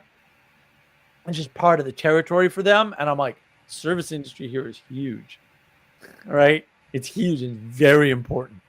And it's not just important on the level of commerce. It's also important on the level of commerce. People take a great deal of pride in being friendly places. Not every place in the U.S. Don't go to Boston and be expecting hospitality. I'm from Boston. It ain't there. I get that. It is there in places, but like no. Go It's to a just warmer place. Go to a no warmer one's place. gonna be overtly rude to you in that way, but also Southern hospitality is a thing, and you can tell right away. It's one of the things that Sargon talked about too in the video. Was the South is really friendly, and it's a lot more like when I grew up in England. It's like, oh, interesting.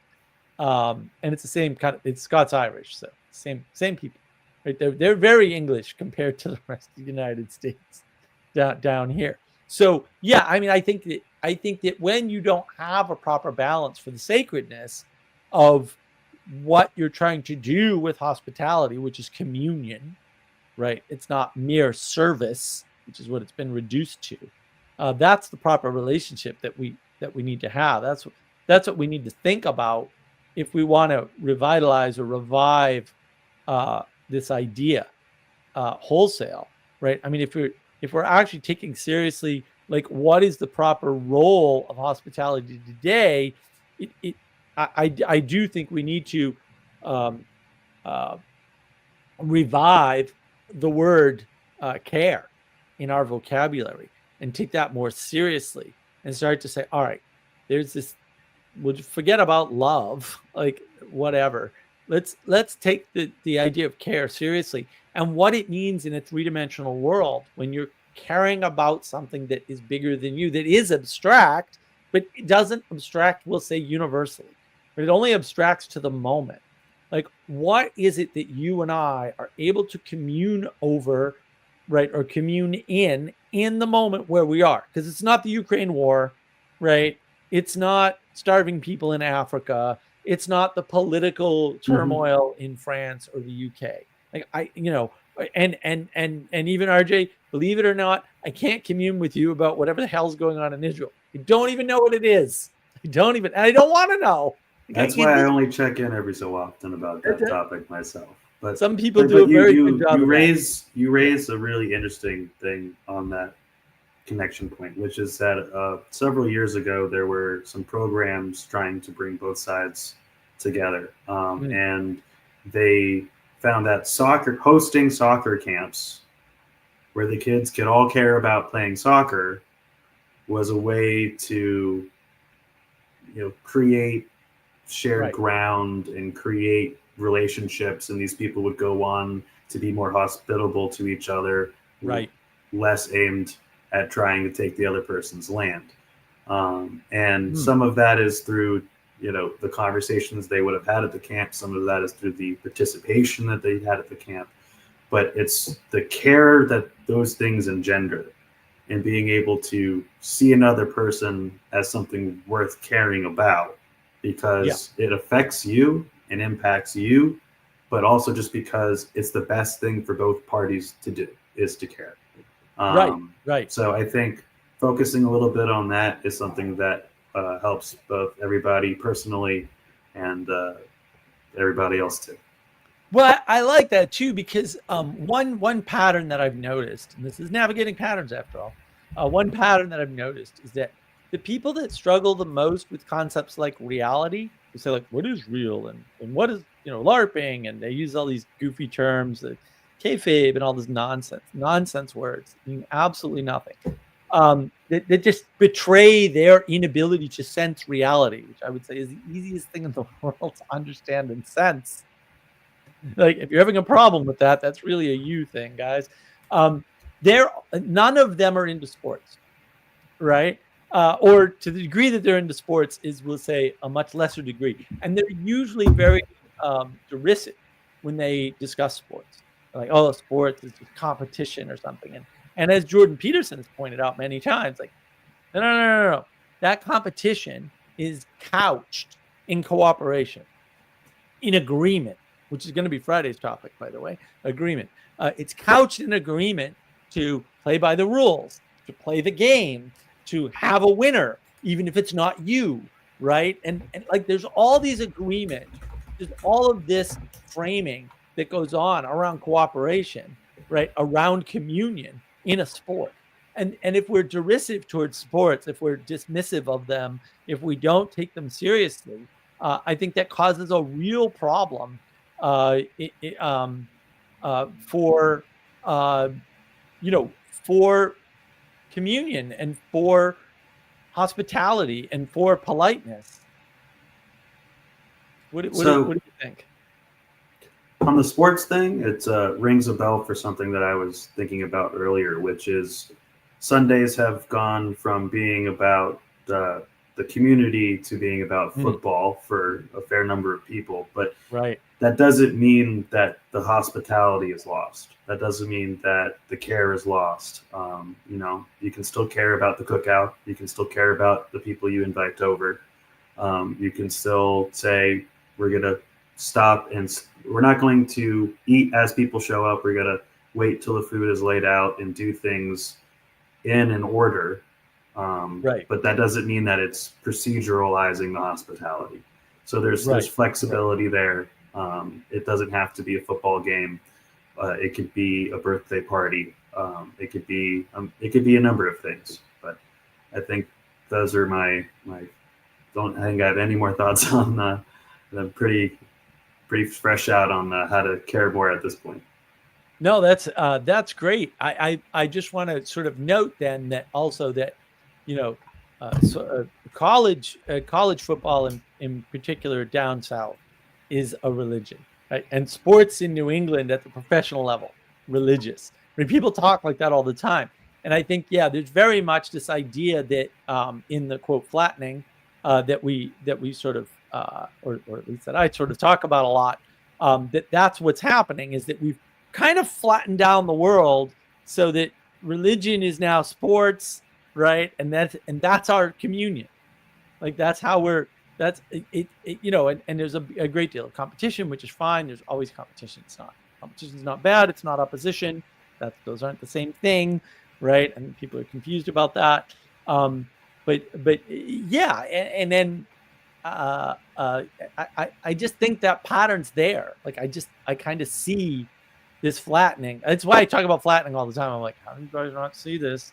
This is kind of, like you just see the flattening. To me, it's just absolutely everywhere you look. You see this flattening. Um, Gustavs, should we be hospitable towards our enemies, assuming we have proper enemies? Well, yeah, that kind of depends on what you mean by enemies, sir. Maybe to the representative of your enemy, as such. Right, right. And I think that there is a way to be hospitable to your enemies. I was talking earlier about the Wheel of Time, and there's this tribe that fights all the other tribes apparently, but they met them outside the sacred city, and they were like, no, peace here, because that's what you do, right? And then there was a bunch of hospitable stuff going on. It's an interesting scene actually. Some of that's reasonably well acted, at least. I guess there's a lot of corruption from the books, which I refuse to read because he writes like a 4-year-old. But some of the themes are still there, especially we'll say around hospitality. So I know we've had some interaction in the live chat, but what do you want to let some people in and see if anybody Let's wants to jump see in? what the people think, and we can be hospitable to whoever wants to chime in. I'm happy to show some hospitality. If you'd like to jump in, I'm going to post the link. I can only pin it on navigating patterns, unfortunately, but it's there, so you can jump in if you want to, and feel free to ask questions or in the chat or whatever. I think that, and this has been fun, RJ. So I'm glad you sort of agreed to do this with me, to do this exploration. I like doing these little explorations because I see these things usually at a pretty large fractal layer, and that's what let's say it's most salient, right? Because it's affecting, we'll say, the most people. But it's good to bring it back down to the very personal level. And I didn't even think, before this started, about a lot of the stuff we talked about, but particularly about the sports and how that flattening is there, and the interaction, we'll say, of sports really exemplifies the different roles of hospitality. So like I go to my cousin's house the last time I think we were up north, And he invited us over for the game on Sunday, and my goodness, it was just food constantly, way before the game began. It's like food's coming out, right? And like he doesn't know what potato skins are. He thinks they're just potatoes cut in half with a bunch of stuff on them, Wow, which is hi. not what potato skins are. But I'm not complaining. I was stuffed afterwards. I can tell you that much. But That's I ate proper two of potato them. skin. Yeah, it's like that's a half a potato with extra stuff on it, bro. But That's that not a gives potato me skin. a moment to kind of come back on something that I missed earlier, which is Oh that yeah, sure. part of when you're being a good host and Mm, someone asks for something, mm, um, mm. you generally don't give them the smallest amount that you could give them. You give Right. them Yeah. a Right. good portion. And Yes. generally, it's not, it's a little bit more than they would need or want, but that's Yes. you showing that you're giving to them. Right. And you would give them more than you would take yourself of the same thing, Mm-hmm. right? Because Like you're if you were going to go to a football game or a Super Bowl party, but the host told you everyone's limited to 2 sodas and you have to bring your own fork, yeah. it's gonna right off the bat. It's kind of like who's throwing the party here. Right. No, it's a good point. It's a good point. Yeah. Yeah. Having hospitality means giving more than you are taking yourself from your own supplies, in essence. Right. And that is what it would have meant in the past. And that interaction in particular, I think is super important to understand because again, it's not about the person and it's not about equality because equality is a garbage frame anyway. It destroys the world. Don't do that. It really is about this interaction where you're communing with a higher thing, and that I think is super. That concept of communing with a higher thing is super important. Gustavs, it's so nice to see you, sir. How are you doing? Good evening. Good to be here. I'm doing quite well, and I just hosted a small dinner party. Although it was Oh, mostly dinner and not much party, but it was nice anyway. So that's something I can bounce off of. oh, Yeah. that's great. So you were showing hospitality to what your friends in the area, or Yeah. These were friends from church primarily, although, it's not that one-dimensional. We have a lot of stuff. Yeah. and what prompted the hospitality? I think first of all, I just feel like I want to do that kind of stuff since COVID. People haven't been able to get out much, and Mm, I want to not only just get together with people, but also develop that as like a skill. Like I want to start hosting bigger and bigger parties, and I've got to start somewhere. So I'm making an effort, and I had a free evening, so Oh, that's that was great. that. Yeah. That's really great. I mean, I did. I mean, maybe your ears were ringing. I did talk about my Hoover Dam hospitality. Um, Little backstory that you didn't get actually, but you'll hear it when you listen to the whole talk here. Um, Okay. so we didn't even bring that up. I mean, one of the things that did really destroy hospitality because it destroyed personal relationships as such was this idea of quote social distancing, which let me be 100% clear in case anybody's sort of not clear about this. And I did not come to this on my own, unfortunately. Sad to say, that's pure evil. Like if you want evil, saying social distancing is a form of pure evil and it is not redeemable in any way, shape, or form. Anybody trying to do that around me is going to get an earful, if not a face full of fist. Because and I didn't see it. It was actually a guy on Facebook who's an actor actually called Greg Ellis, who on not on Facebook, sorry, on Clubhouse. What he used to do is when he hosted rooms or when he was in rooms and people said social distancing, he said, no, there's no such thing as social distancing. It's physical distancing. You don't socially. And I was like, oh wow, that's so correct. Like that's so. How did I miss that? That was part of the psyop. But we've really lost interpersonal skills. And we were sort of talking about this earlier, Gustav. So I know you hopped in a little late. Um, the loss of things like politeness, right, and manners and etiquette is part of why we're not hospitable anymore. Because being hospitable is about care, and you can't care if you don't have a starting point, and that's sort of the starting point. And that fake news virus scam nonsense around social distancing really destroyed people's ability and willingness and practice with interaction with other people and learning to care about them. And I think that politeness and etiquette and manners is all part of the first step of caring enough to be in communion, right, with somebody. And that we linked all that back to this this larger thing of hospitality, where hospitality is all about the reason why you have this hospitable interaction, why you sort of revere the stranger, we'll say, is because you're both aiming at something higher, right? Which is the potential of what you can create together as a result of your union or your potential interaction, right? And so, what was happening, or what happened as a result of your hospitality? I think we got to know each other a little better, and we just shared dinner, and we got to go through the motions of what it is like to have a dinner party. And so, we can replicate that. At least that's how I'm looking at it. But I'm honestly at the kind of, I think, a level that's a little bit too high for where I'm kind of realistically at the moment. Right, but it I want to wasn't keep working on it. right, but it wasn't. See, this is interesting because the way you're talking about it is exactly our point earlier, right? The purpose of the party wasn't to have a party and get together.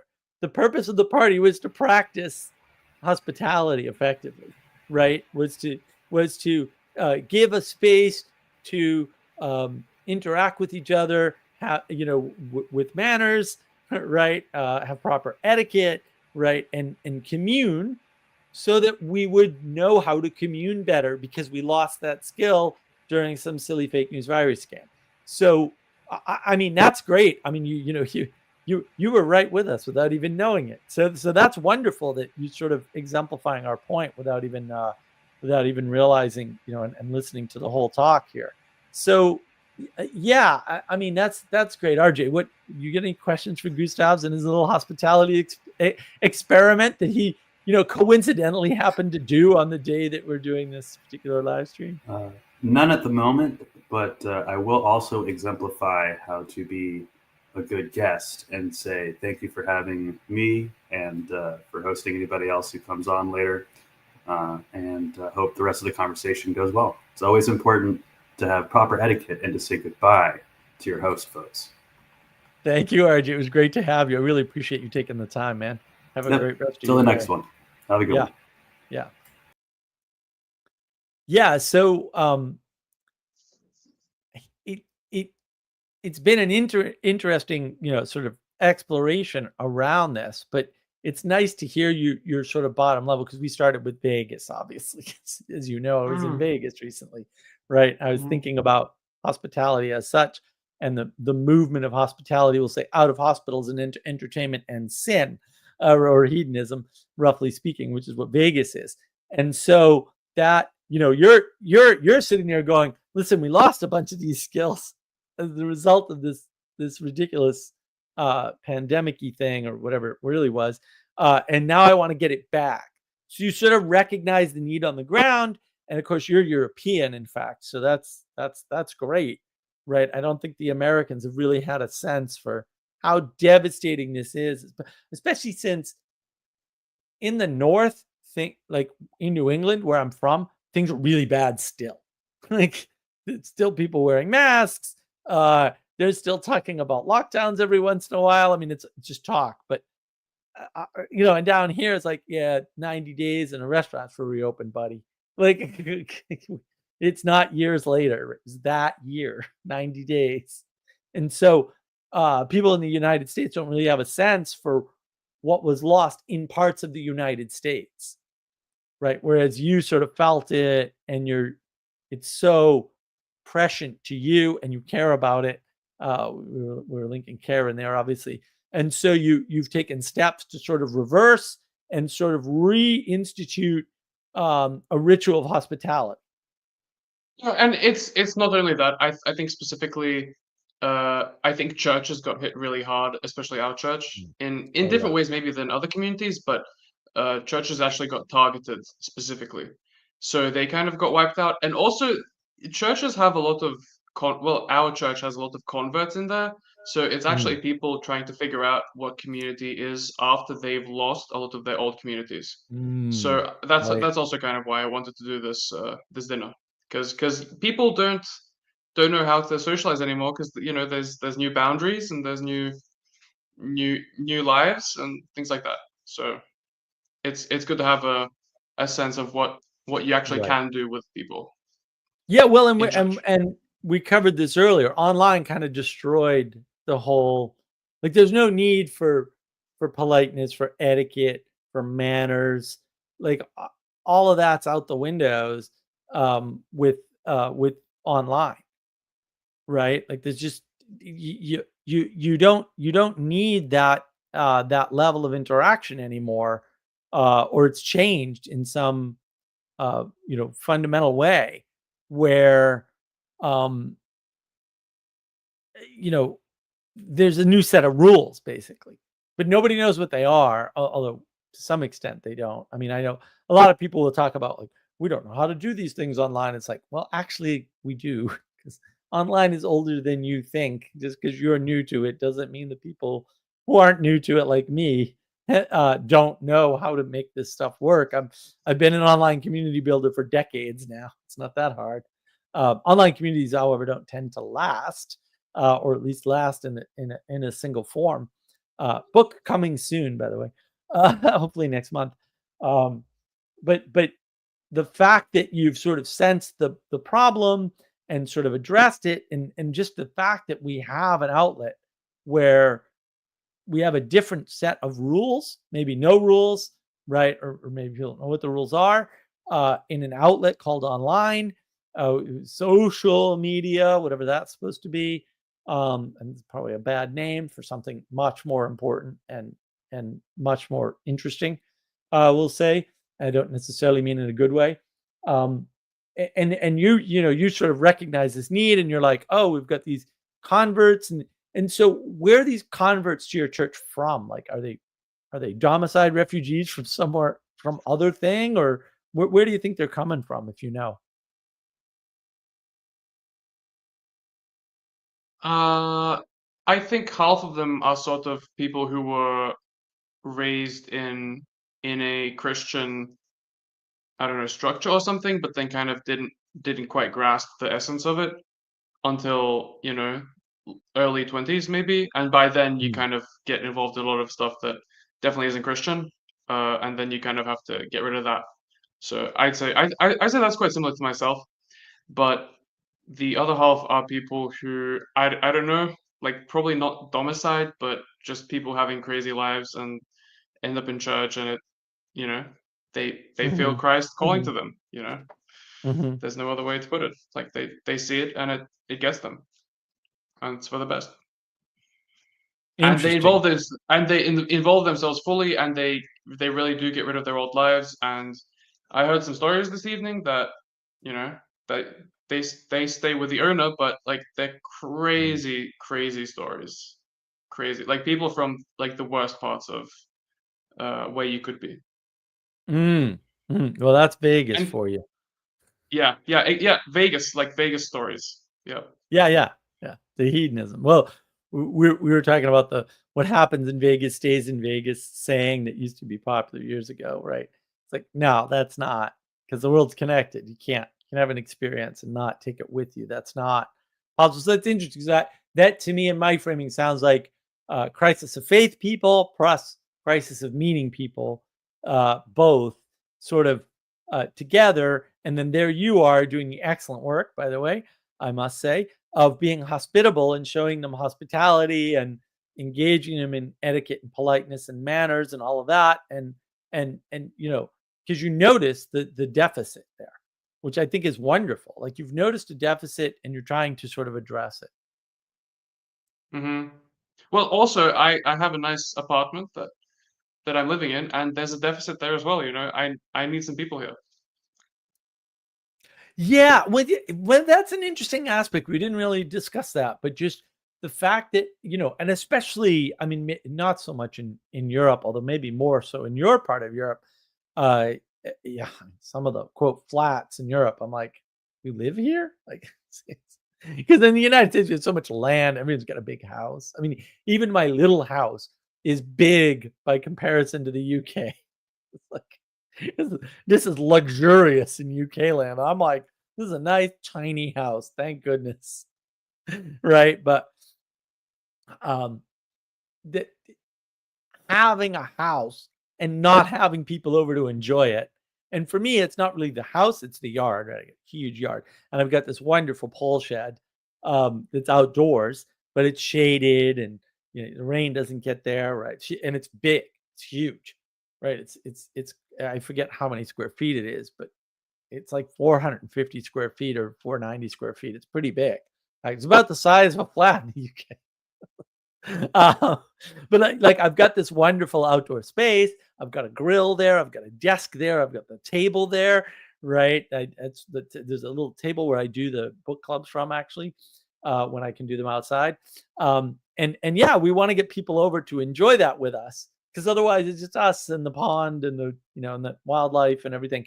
And so it's nice to have people over to share your space with every once in a while, especially if you have a nice big enough space.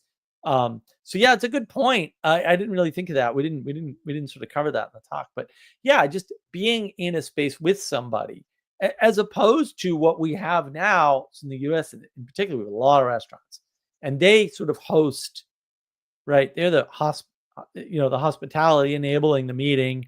RJ and I met at a restaurant, for example, right? But I was in DC, being hosted, by Father Eric, basically, right? And so that was a very different interaction, and that enabled me to go down and meet RJ at the restaurant in DC, right? And so that was, that level of hospitality enabled more hospitality to be sort of generated, even though that hospitality was, let's say, divorced from a living space, which is where it would normally be, right?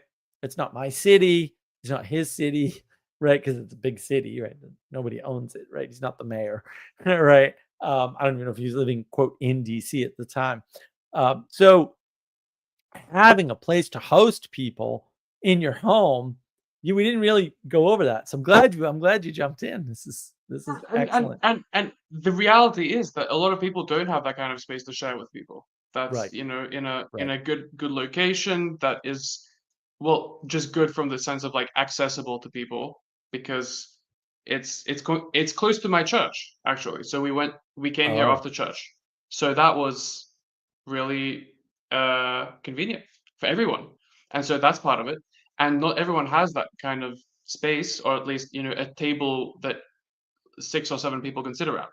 And so Mhm. if I Mhm. have that, then what am I doing if I'm not having people over? Right. No, that's great. Yeah, and it's sort of incumbent upon you as the person with the space and with the convenient space and with the large table and with, we'll say, the capability or the ability, um, to facilitate this communion with other people to do so. Because if you don't, and you're the person that can, then who ultimately will.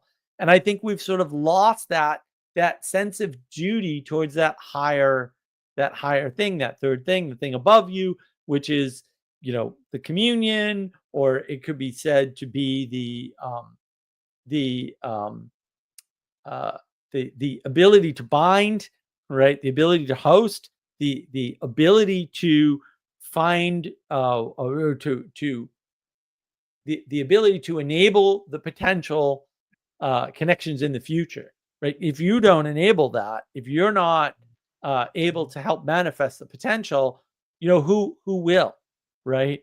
So that's the duty. Like, you have the capability, you have the ability, right? You're in a position where this can happen. If you don't do it, who's going to do it? Yeah. Yeah, and I've seen a lot of this, and I've seen people who have the capability to host and they don't do it, and then I've had to ask myself, why don't they? And maybe there's a legitimate reason for that, but that is a question that raises itself Yes. to Right. some extent. It's right. You're right. I mean, that's really an important point, right? Like there are questions that arise as the result of the world you observe around you. There are judgments in place that happen as the result of the world around you. They're not imposed by other people, right? They're inherent in the nature, in the environment, in the conditions that you find yourself in. They're inherent parts of observation. All observation implies a judgment. There's a judgment of what to observe. That's the relevance realization problem, roughly speaking. It's a little more complicated, but it's also that, right? The problem of attention, right? Like, well, the problem of attention is a problem of judgment, right? What do you pay attention to? When you paid attention to something bad, like Vegas, do you get the hell out of there? I was only there for 3 days, but and then I went literally into a canyon. So stayed in canyons in Arizona. And then I only came back to Vegas to take a flight out. So that was car rental place, 2 buses, airport, flight home. It was a long day. Let me tell you, it was a long day, Gustav. Get home at 9:40 at night or something goofy. Not get home, get to North Carolina, and then drive home. Get home at midnight 30 or so. It was a long day. It was worth it. With that many exchanges, you're lucky to get home at all. Honestly, that's true. Yeah, it was just the car rental place. I thought it would. This is a cheap way to rent a car. No, there's 2 shuttles instead of 1. I had to make all kinds of. We had to get up early because I didn't know how long it was going to take to get back to the airport. The drive was bad enough, right? It was like a 5-hour drive, 6-hour drive, something goofy like that, straight through. But yeah, and you had to get the flight in the afternoon local time, but then you lose 3 hours flying back. There was a lot. I don't regret any of it, but also next time I'm just going to rent from one of the big car rental companies. Then I only take 1 shuttle to get back to the airport instead of 2. So yeah, the place was way on the outskirts of town and wasn't very hospitable. Let me put it that way. But yeah, I mean that was part of the framing early on was this idea that hospitality has become an industry, right? It was a profession. Yeah. And now there's an industry around that profession, and then it's been taken away from the hospitals and given to entertainment and hedonism in the form of Las Vegas. So, what do you think about this idea that let's put it, that like the rise of communism or sort of these communistic ideas arise out of, let's say, like the people above in the hierarchy not being hospitable towards those below properly, and so that kind of leads to these feelings of resentment and so on that are kind of maybe justified, maybe maybe that doesn't really matter that much. But this idea, I think Peugeot also talks about this, about how the king is the one that gives the gold, and then the liege lords are the ones that give or not the liege lords, but those kind of below, the ones submitted, that they provide kind of troops and loyalty and protection.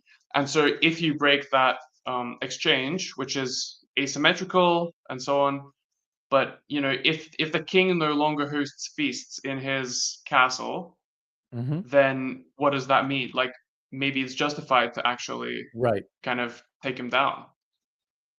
Right. Well, to that, I have to say this is where the latent Marxism in academia has never gone away. This, desire to redeem Marxism in some fashion, or say Karl Marx had a point. He didn't. He was 3 years old. I mean that technically. People, I say this and I know people don't get it. If you listen to 3, 4, 5-year-old children, they will quote Karl Marx. Obviously, none of them have read Karl Marx. What does that tell you about the writings of Karl Marx? Any 4-year-old can come up with these ideas. That's very important to understand, right? Yeah. The problem with even Peugeot saying that, and I love Peugeot, and he can almost do no wrong in my eyes because he's French Canadian. We're obviously part of God's chosen people. He and I are definitely, and his brother are definitely proof of that, along with JP Marceau. If you need more evidence, I can't. There's no more evidence available in the world. But also, like, he's way like he seems to think there's some redeeming quality to postmodernism, and I can tell you, absolute certainty there isn't. There isn't one single thing, right, that isn't either obvious about postmodernism that they corrupt or redeemable about what they say. None, zero. It's non-existent. It's fantasy. The problem is that we have not lived in a time where the king was not beheaded. So you can talk about that all day long, but you have to go all the way back to actual medieval times before you could understand that relationship. And so that's too many generations back for us to understand that. And so to some extent, and this culminates in the French Revolution, where it becomes obvious that we have been trying to restore that relationship that you described. And that has, as Ixnon points out, Marxism is about resentment, not injustice. Right? So if you frame your feelings of resentment as justified by injustice, right, because injustice would justify your resentment, that's what it would do, then you run into problems. I think that first off, there is an asymmetrical relationship. Right? It's the flattening of the world that people like Karl Marx do, and that the postmoderns do. Like, the postmodern worldview is horizontal. It's totally horizontal. It's completely flat. That's part of the reason why it's irredeemable. It's completely flat. There's nothing about hierarchy, right? Or the only way it expresses hierarchy is as power. The definition of power to the postmodern seems to be something like force or threat of force, which is ridiculous. See my video on power, on navigating patterns. Thank you very much. It's one of my early videos, also excellent. And so you get a warped view of the world when you think of it that way. But also, you can't think about the world. Like, what are you doing?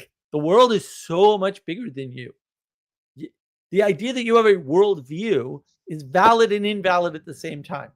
You have a view of the world, and that would be your world view. Fair, but also it's not a world view. It's a view of the world. It's only a world view to you as a person. It's not a world view to anyone else ever, under any circumstances, right? Because every person has a different perspective on the world. Now, they may be similar enough that it doesn't matter, and then you get together in a mob and you kill everybody, because that's what mobs tend to do. Don't do that, right? Like, don't. That's where the ideology becomes dangerous, when you share it with too many people. Ideology shouldn't be shared, right? Because they're your ideas of the world, and they have to be wrong because you're too small to understand much of the world, or at least enough of the world. And that's the problem. We need this hierarchy because different people need to be looking at different layers of the world and understanding those layers of the world in the way that they do, by ignoring all the other layers simultaneously.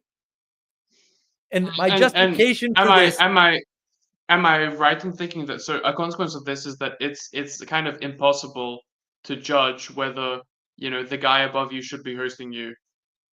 That's right. For lunch. Yeah. That's right. But I want to give my justification for this. Okay. I'll give you my justification. You ready? It's called Plato's Republic. That's what Plato says. Sorry. Read the book again if you didn't get it from that. I don't read books. It's a good idea. Excellent. Don't read books. Burn them all. Forget it, except maybe one. But yeah, I mean, that's that, and only accept, because oral tradition all the way, baby. It's much more personable and hospitable to tell somebody a story. Speaking of hospitality. Yeah. I mean, and what works on YouTube? Personal stories. Not my channel. My channel sucks. Uh, I know this, by the way. It's very deliberate strategy too, incidentally. I play at many levels. No, but in Plato's Republic, he talks about the different layers. Right? This is like the misunderstanding of Plato's Cave that I have a video about on navigating patterns that I love, that hasn't been watched enough for sure.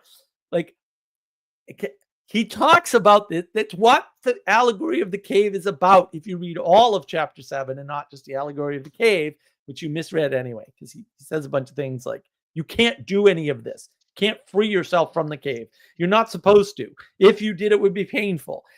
Not if you did. If somebody did that to you, it would be painful. You wouldn't like it. And then you would want to go back. You would try to go back, and they would try to kill you. Is this like, none of this is a good story, a good allegory. It's an allegory of something you shouldn't want to do, much less try to do, much less do. I don't know why we've got this reversed, but we do. And then if you read the end of book 7, you'll figure out why it's important, right? Because the end is you're supposed to drag the philosopher class away from philosophizing, away from going towards the good, to be jeered at by the people they're trying to help at the bottom of the city, because they see things differently that the people at the bottom of the city don't see. So you're supposed to do that despite not being liked for it.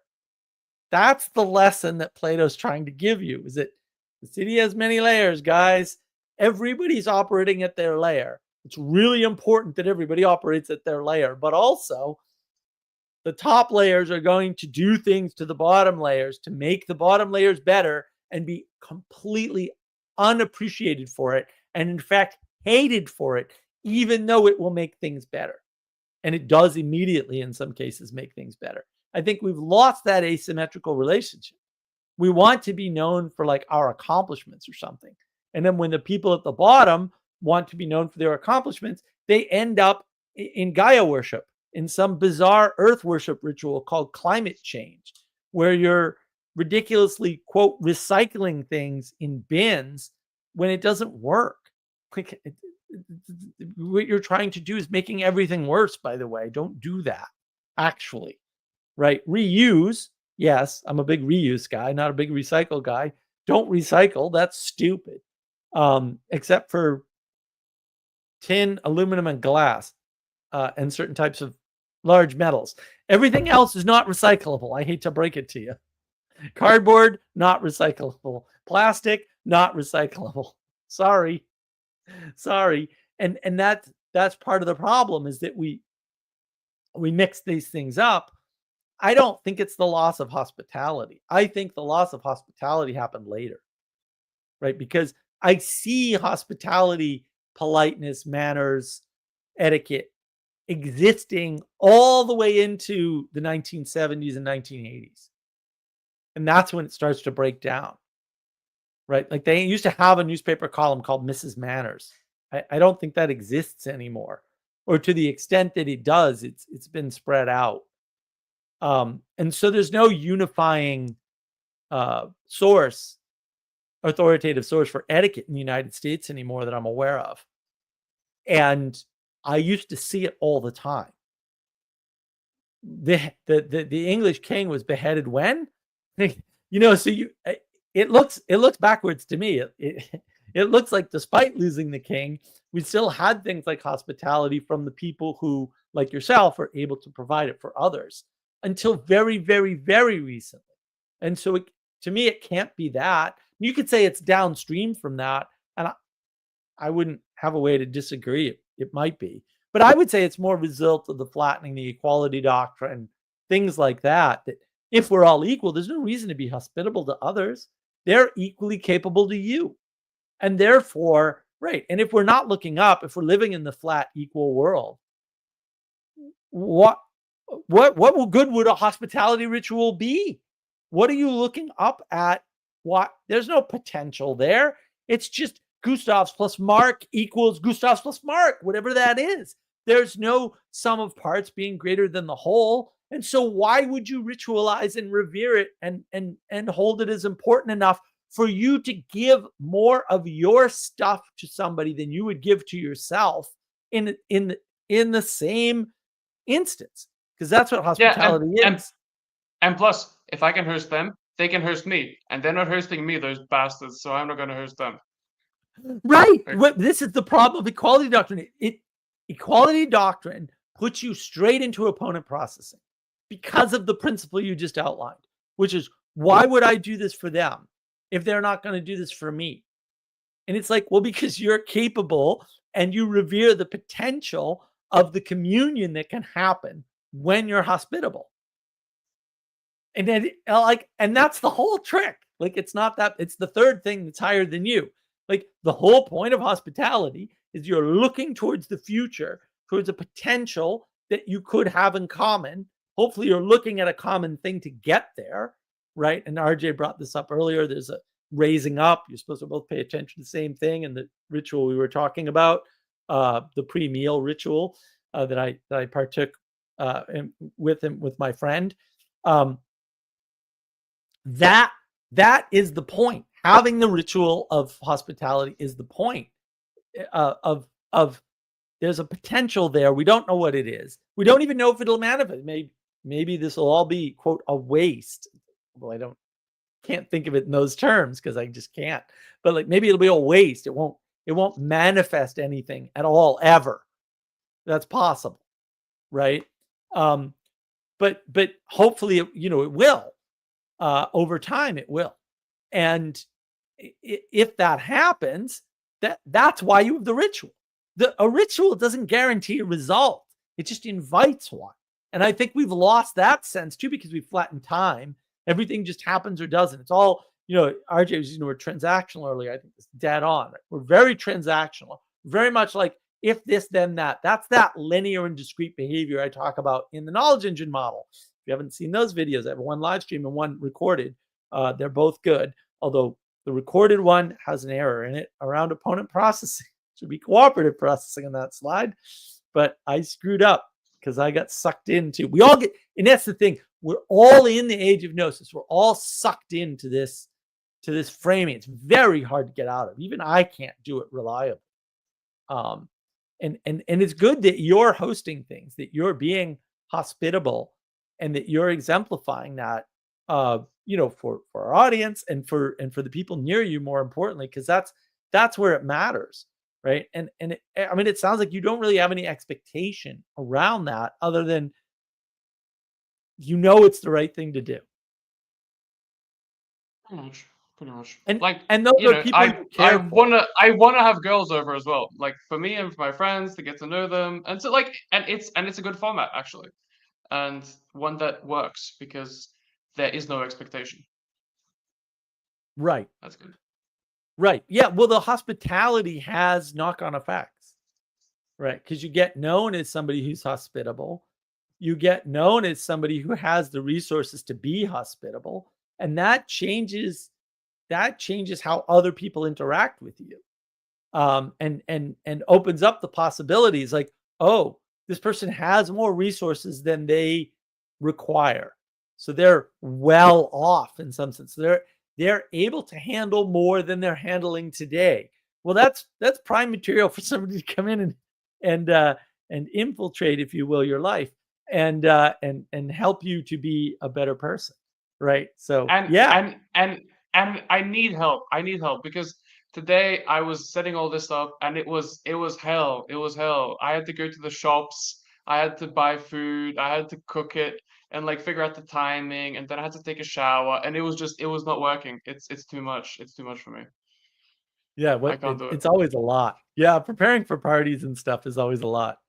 Yeah, I was talking about my cousin and his Sunday football thing, and all the food. You wouldn't believe all the food.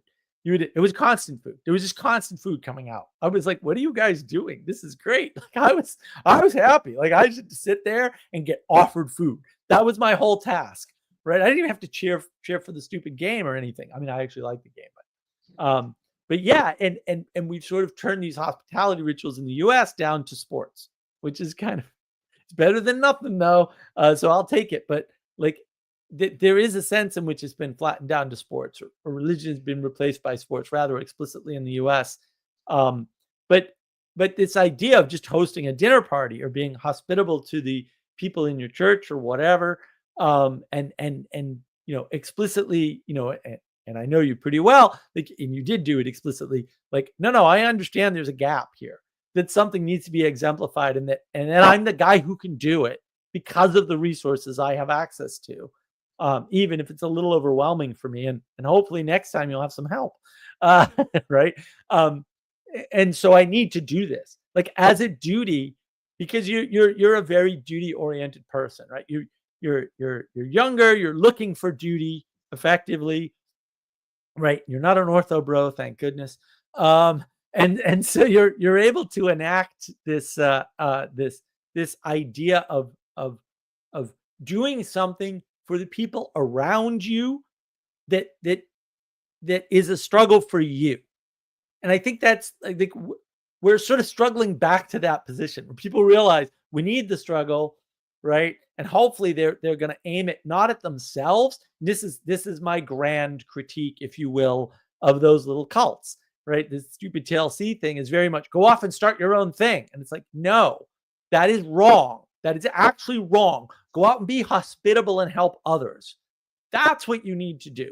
Use your skills and magnify them by cooperating with other people instead of opposing everybody by starting another YouTube channel that nobody can watch because you already have too much content, right? Like, make somebody else's content better, right? Which is what RJ graciously agreed to do earlier today, which started this particular live stream, which you've done in the past with me, which you jumped in on this. Very hospitable of you. Like, I'm providing the hospitality of the channel, and actually the StreamYard isn't mine.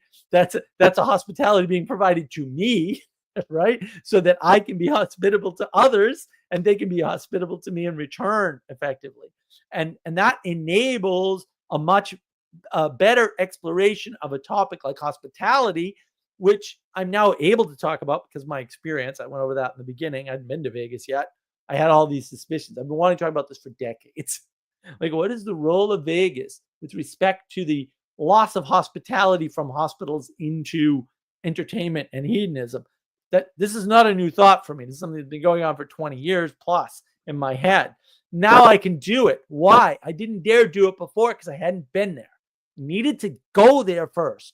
Now I feel qualified to talk about it publicly. I've probably done some private conversations, but never public ones. So that hospitality that they afforded let me see what hospitality was to them. By the way, I had cold toast. It's not a good look, Vegas. Not a good look. Cold toast. Come on. This and expensive is all get-go meal. My good. You charged me how much money and gave me cold toast? Are you kidding me right now? And what did I get? Did I get warm toast, Gustav? No, I got money off the bill. Very transactional. You wouldn't have done that to me, right? If I were at your house? I would not have done that to you. And also, like, how expensive was toast that you feel like toast was expensive? That must have been quite expensive. They took $6 off the bill. For toast. No way. Yeah. I should start a toast business in Vegas. You should. Guaranteed You should start a warm toast toast. business in Vegas. Yeah. That alone, you could make a fortune. What? And that was the other thing. So we were sort of talking about this a little bit, but I didn't really get into it. But there's an old strip and a new strip. The old strip was built by mobsters who made a lot less total money, we'll say, but made more than enough. And so really what they actually did care about giving people a good time. Like, that was actually their goal for the most part. And then the corporations come in and build the new strip. And they don't care about that at all. They care about maximizing profits. And it shows, like, you can tell there's a different vibe in the old strip and the new strip. But also, the thing I sort of didn't really go into with RJ so much is everything there now costs money. So in the past, the food was cheaper and the shows were free, basically. So a lot of the shows that you would go to, you just have to get tickets to, or the cost was nominal. It was like $5 or something. And I think the reason why everything costs money now there, where it didn't before, was there's too many people. And so you need to use money as a barrier to keep people away because you just don't have enough seats anymore, whereas you used to. So in the old days, when it was much smaller and was much more exclusive club, You got better care, you got better service, right? Because service is a function of care, and you got a better interaction, a more personable interaction, a more hospitable environment, specifically because it was smaller. And then the food in Vegas 20 years ago was famous for being dirt cheap and really good. And for the most part, the food was actually really good. Surprising. We're in the middle of a desert. How's the food so good? How are you shipping the stuff in and making it fresh? That's great. So food was actually quite good, especially you're up high too. I don't know if you know this. The reason why airline food tastes bad is because it's dry in the airplane and you're up high and your sense of smell and taste is actually off because That of makes that. sense. Yeah. Yeah, yeah. It turns out food in Denver doesn't taste good either because it's so high up. But food in Vegas is fantastic. They know what they're doing there, even though it's pretty high up. I mean, it's 4,000 feet or something above sea level, something in that range. Um, and it's a desert. So it's really dry, but there's plenty of water everywhere, plenty of fountains. Um, Hmm. that that change is, I don't think it's a direct change. I don't think it's like, oh, we want to squeeze money out of Vegas. I actually think it's too many people going to Vegas and we need a filter. And money is a good filter to make sure too many people don't suck up the resources that aren't there. Right? Well, yeah, like also maybe you just got to go to the low money Vegas. Like, Well, we did. We stayed in the old strip with the cheap hotel, the Golden Nugget, which is a famous hotel. It's one of the few standing old hotels. It's where Wynn bought that early on, and now he's got a hotel empire. Right, he built the Wynn Casino and the Encore and all these. That's where all the money is. It's all the money people go to Wynn. We didn't even go into the Wynn. I was like, I'm not even worthy of looking upon this building. Thank you very much. I'm very poor. That's where the Hollywood stars, all the super billionaires go. But I didn't even really talk about that. But like, yeah, it used to, a lot of stuff was hospitality based, so it was free. The shows were free, right? Or very cheap. The food was super cheap. But now it's not. I mean, they used to have all these buffets. I think there's one buffet left in downtown Vegas. One. There used to be like 10. And they were all I excellent. think I've heard of Vegas buffets. Like, Right. And you're in Europe. So I'm yeah. have you been to the US ever? Yeah, I went to New York. This was just before lockdown hit. I was there for Christmas with my family for like a week. I Oh, think okay. this was just when COVID was, it was actually already kind of, whatever. It was spreading, like it was everywhere, but nobody knew it yet. It was like 2021, I think. It was I didn't like it, and I would not go to New York again. It was uh I got accosted by various people and got called a bunch of bad names on the street, Really? and lots of rats everywhere, and Yeah. the Met Museum was nice. That was nice. That was probably the nicest thing. And That's the Dutch gone uh, wild, New York. uh and the construction was a disappointment. But it was nice to have gone. There was no place to sit down though. And There's a ton of yeah, museums. There's a ton of little museums in New York City that, well, uh, I saw Gutenberg Bible in New York City. That was pretty cool. Yeah, I've always wanted to see that. I saw one. Yeah, that was the Rockefeller Museum. But there's the Roosevelt Museum too. That was pretty cool. There's a bunch of little museums that are like houses, old houses from the late 1800s, early 1900s in New York City. That stuff is cool. But yeah, I mean, New York City is just the Dutch gone wild. It's New York, LA, and London are all just unique places on the planet. yeah, Probably yeah. should be I engaged with. The nicest place that I really remember and I enjoyed was the Botanic Gardens, because it's that was in my phase of when I was doing botany and when I was doing plants, and I wanted to visit all the biggest the biggest botanic gardens in the world, and New York is one of them, and they have a lot of Oh, really cool stuff. And it's a really nice place. It's a good one, and they put a lot of work into it. And I didn't see many workers around, which means that they've done everything quite efficiently. Yeah. Yeah, yeah, and New York to me was not a very hospitable place the times that I've been to New York City. You know, aside from the fact that I'm from Boston, although I pretend I'm from New York when I'm there, because unlike Boston, if you go to New York and they know you're from Boston, they will beat you up. That has happened. In Boston, if you're from New York, they're probably not even going to beat you up, but maybe they should. I don't know. Different live stream. But yeah, New York, I've never found very hospitable. But Vegas was it was all right. I wasn't super impressed. Um, but I knew I wouldn't be. Like I would. This is hedonism and entertainment. I'm not a big fan of either. So I wasn't even there, right? I think you've heard this, right? I've said it before. I wasn't there for Vegas.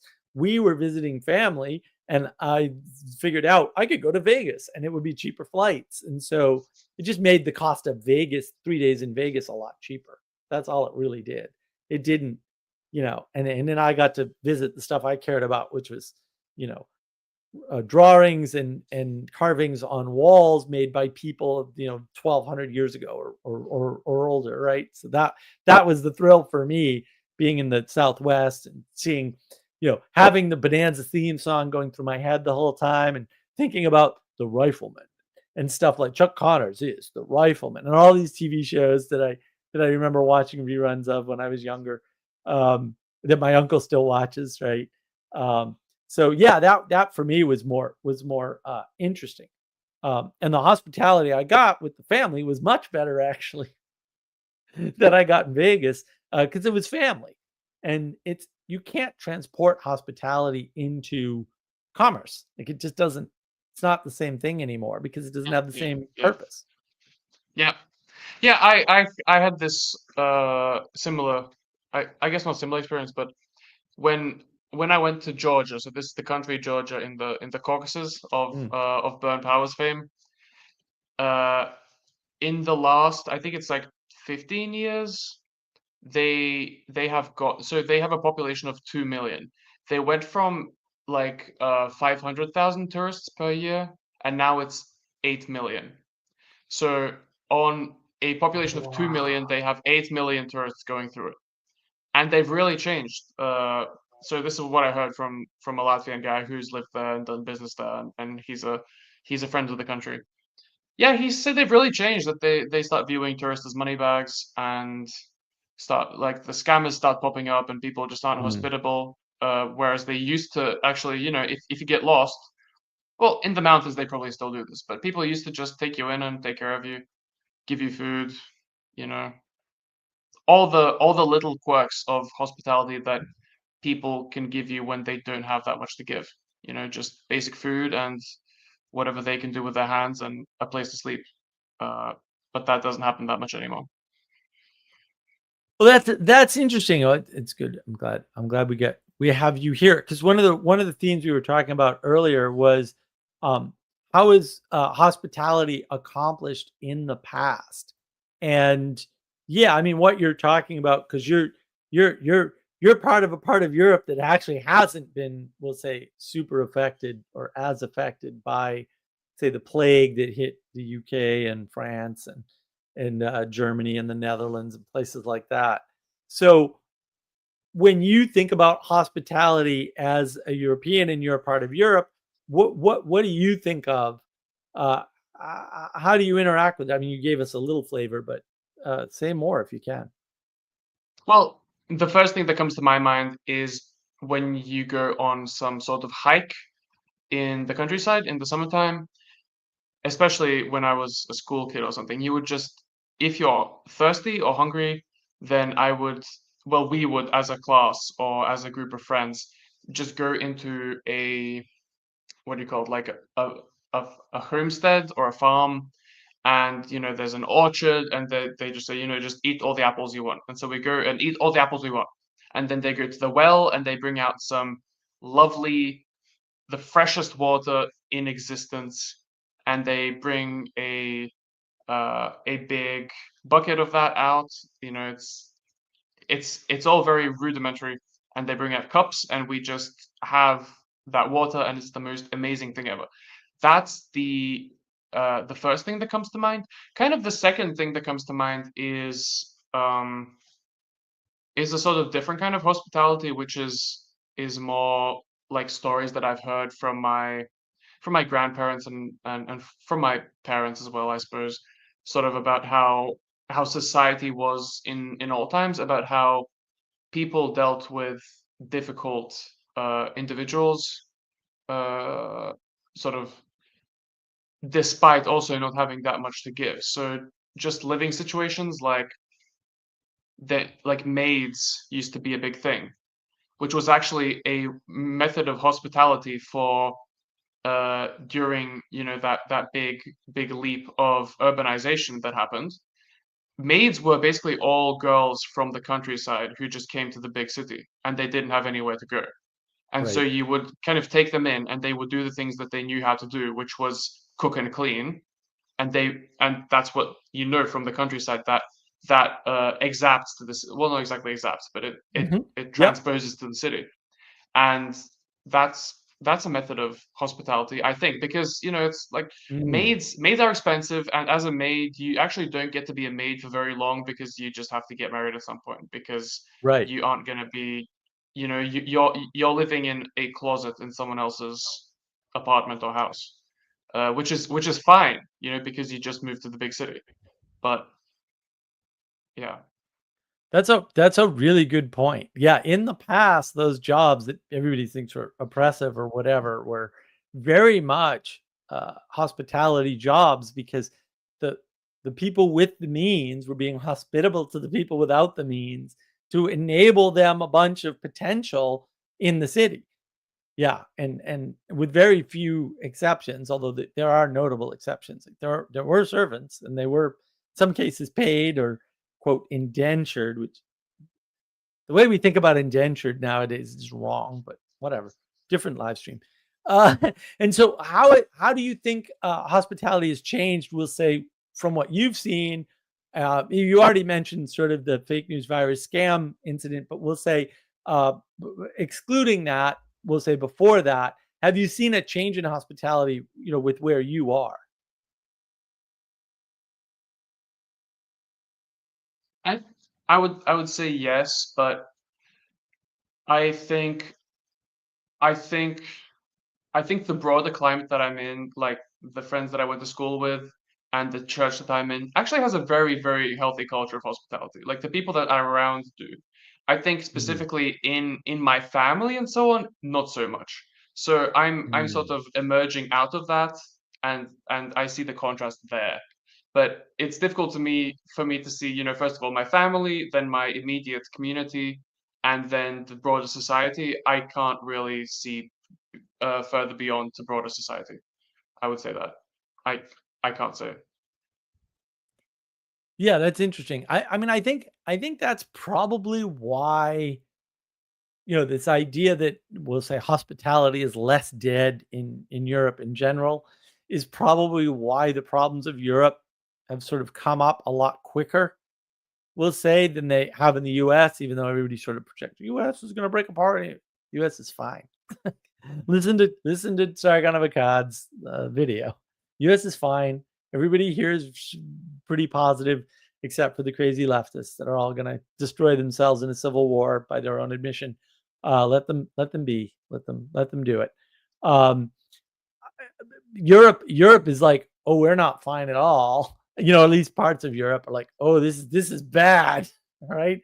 And I mean, I think to some extent that's what the problem in Ukraine is. I mean, rather explicitly, like we don't want these Western virus to enter Russia, and therefore, we need that buffer zone. Kind of on his side on that, actually. I'm like, yes, you should make sure that you're not transitioning kids uh, ever. And if we are, then you should protect yourself from us because we are the enemy. That 100% true. Sorry. You don't want our media. Like, no, the past 20 years of our media has gone downhill so much. It's horrifying. Yeah, you should protect yourself from Western influence at any cost. I agree. And we're generating a lot of it, although I would argue that actually Europe's generating or we should say, Western Europe's generating a lot of that, and then we're picking it up and amplifying it.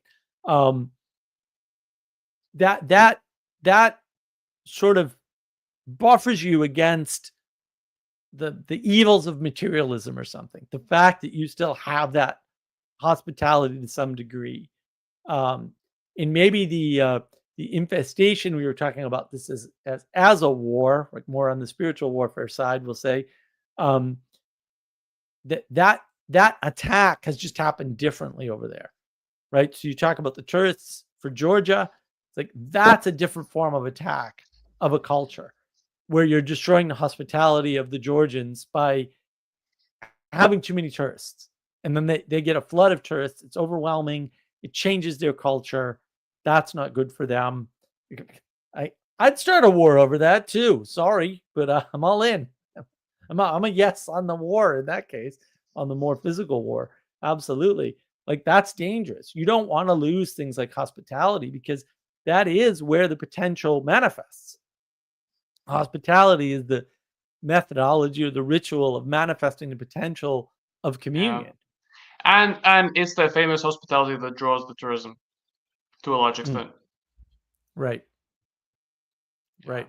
They don't raise prices that much, and they're very generous, and they're friendly to pretty much everyone. So, yeah. Yeah, that's awful to hear. I'm just no wonder why they're fighting a war. Go. Fight. Win. Sorry. It is what it is. Don't want any of that. I think it's bad. I think it's bad for society to be reducing things to money. However that's happening, like whoever's fault it is, you've got to have a bulwark against that nonsense. Because I mean, Vegas is this weird anomaly, right? Because it's in the desert. There shouldn't be anything there, much less water and electricity. And they're just using unbelievable amounts of power.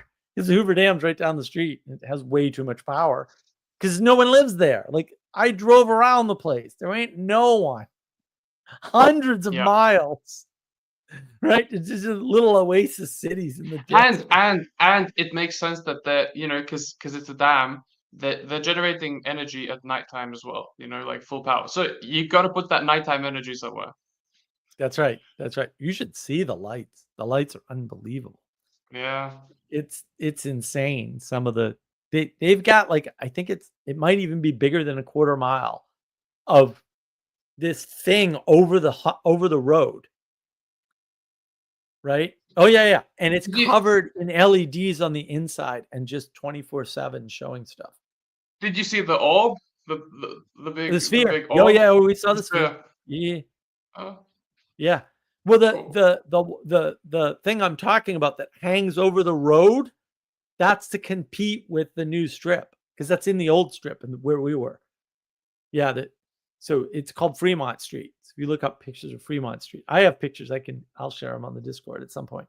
But like Fremont Street's ridiculous.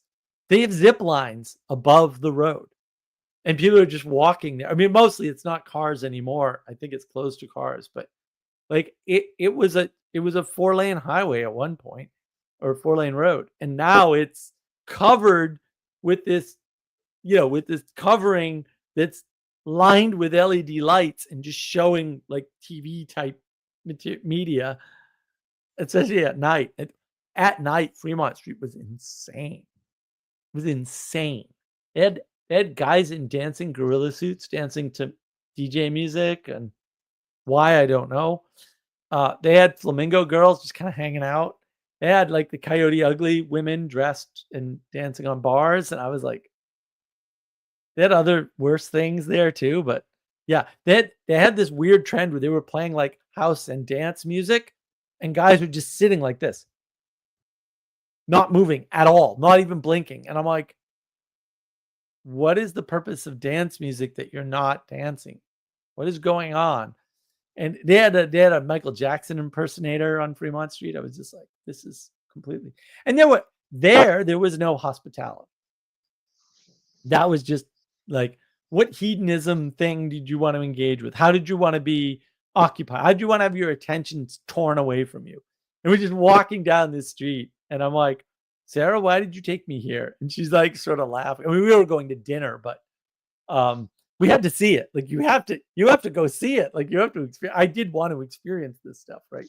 We did go like through the Venetian in the new strip, and experience to go to the walkway to see the Sphere from a distance, and not a very great distance, but yeah, wow. And I went to see Penn and Teller, which I've always wanted to do, so that was fantastic.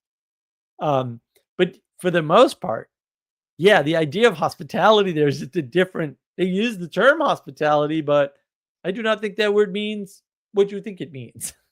Right? It was a very strange experience.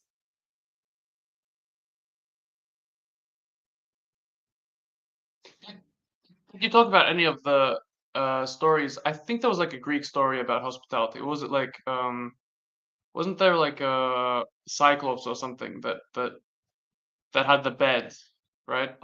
RJ basically said all the Greek stories are about hospitality. That's basically what he said. I was like, yeah, I guess most of them are. And back then, I think hospitality was more important. And traveling was rare, but hosting people from your village was more common. And just, like it's fractal layers, right? So hosting your neighbors is a form of hospitality. It's a quote lower form. Well, it's the wrong way to talk about it because it's not hierarchical in that way. It's hierarchical in the scaling way. It's not hierarchical in the importance way. And then there's hosting people that we'll say are from out of town or something, right? And then there's hosting people that from out of town versus strangers from out of town. And again, it's hierarchical, but it's not in importance. It's equal importance. It's practicality works funny. But then there's the idea of hosting somebody that has no other place to be. Right. Like, and how do you facilitate that? So like your story with the maids in the city, like they have no other place to be. What are you going to do with them? You can't let them like stay and leech off you. So you give them the tasks that they can do that we'll say, that are universally valuable or something, which I like the way you talked about that. I thought that was really important. But yeah, I mean, a lot of the Greek stuff is violations of hospitality or violations of rules. I mean, this is why the Trojan War is such a confusing story at some level, because it's a violation of the rules to use the wooden horse. Right. It's this Greek treachery over Roman honor. Whereas the Romans send an envoy to Carthage at one point, and Carthage says, you go back to Rome and you give them these terms. And the guy says, nah, I'm not doing it. He's like, we're going to kill you. And he's like, yeah, but I'm not doing it. And they kill him. And he's like, he died with honor.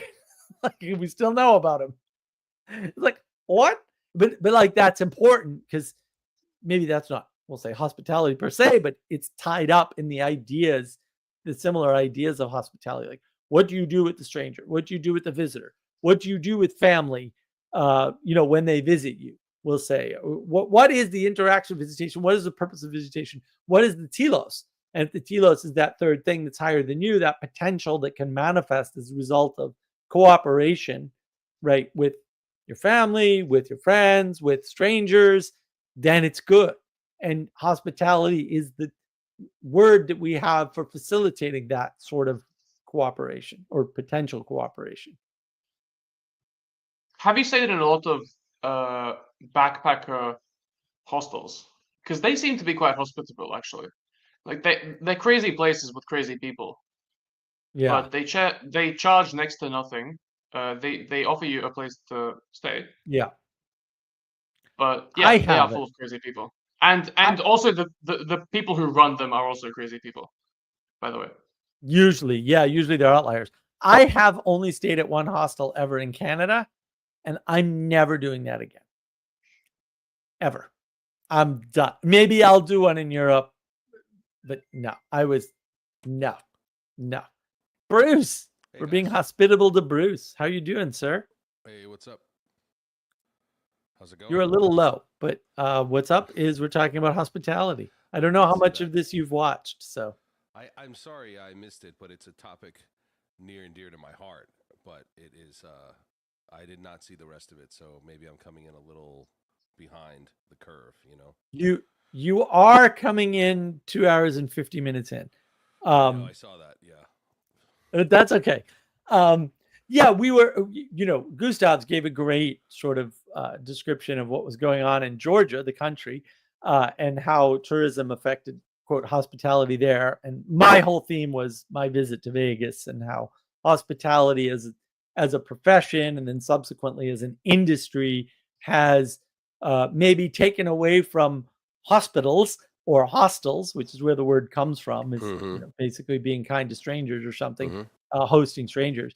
And maybe that's part of the flattening of the world and the destruction of society as such. Yeah, so the flattening of the world is somehow hospitality means kindness to strangers, or xenophilia, which would be like love of strangers. No, that's filled the void left by hospitality. I see what you mean. Okay. Hospitality is now a service industry, right? Where it's like what the hell is a service? What are you even like? What are you talking about? You're a lunatic. Like I'm not saying we don't have like a service-based economy in the U.S. or anything like that. Like I understand the economic framing of it, and I don't think the economic framing is incorrect or anything. I just think it's dumb and unhelpful and really harmful to the world because it is a flattening. Right. And then what fills in for that, I think, is we don't know how to we don't even know how to discuss immigration anymore.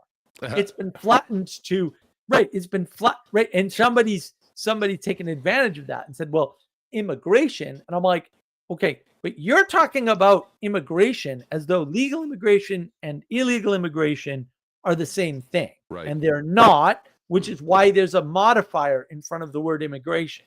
And we're complaining about illegal immigration, and you keep dropping the illegal to try and trick us into thinking that we're talking about something good when we're talking about something explicitly bad by the language we're using, right?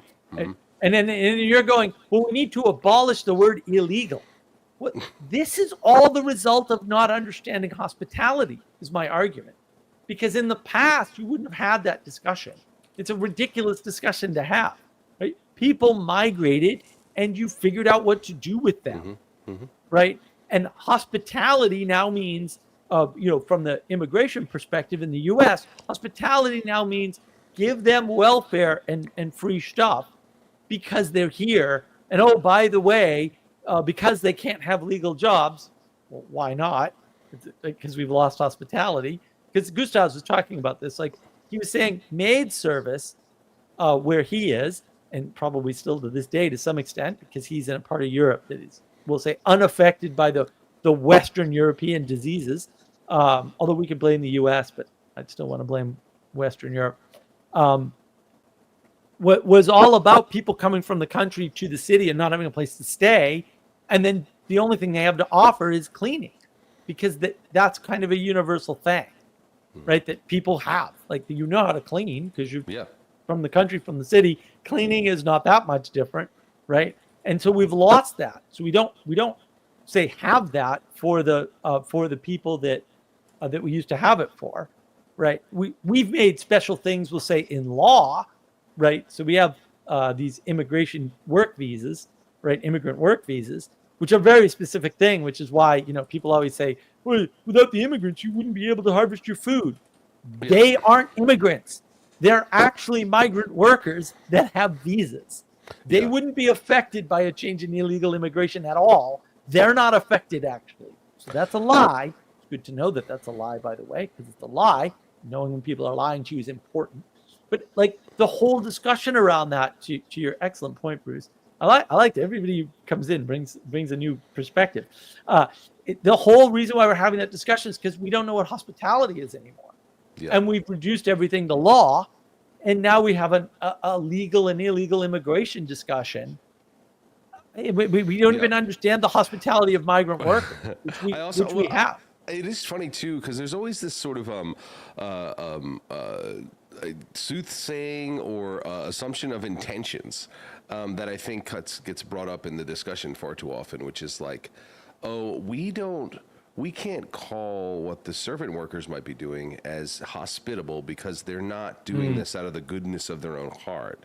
And so hospitality has to come from some place of true, authentic action, right? Right. But you can't know the actions of the individual outside of what they're actually doing. And so how then can a person not use their gifts of hospitality, be bestowed by them, by Creator, or whom however they acquired them, for a job and still be hospitable, right? And so, to me, that's a big that's this sort of like lie of authenticity that seems to be pervasive. Maybe in the West, I don't know about the East, in Eastern Europe, but here it seems like we're constantly concerned with, is this person really doing the thing? Like, really? How do we know that? How can we assess this and call it hospitality and not, let's say, compelled service or something like that? No, that's a really good point. Yeah.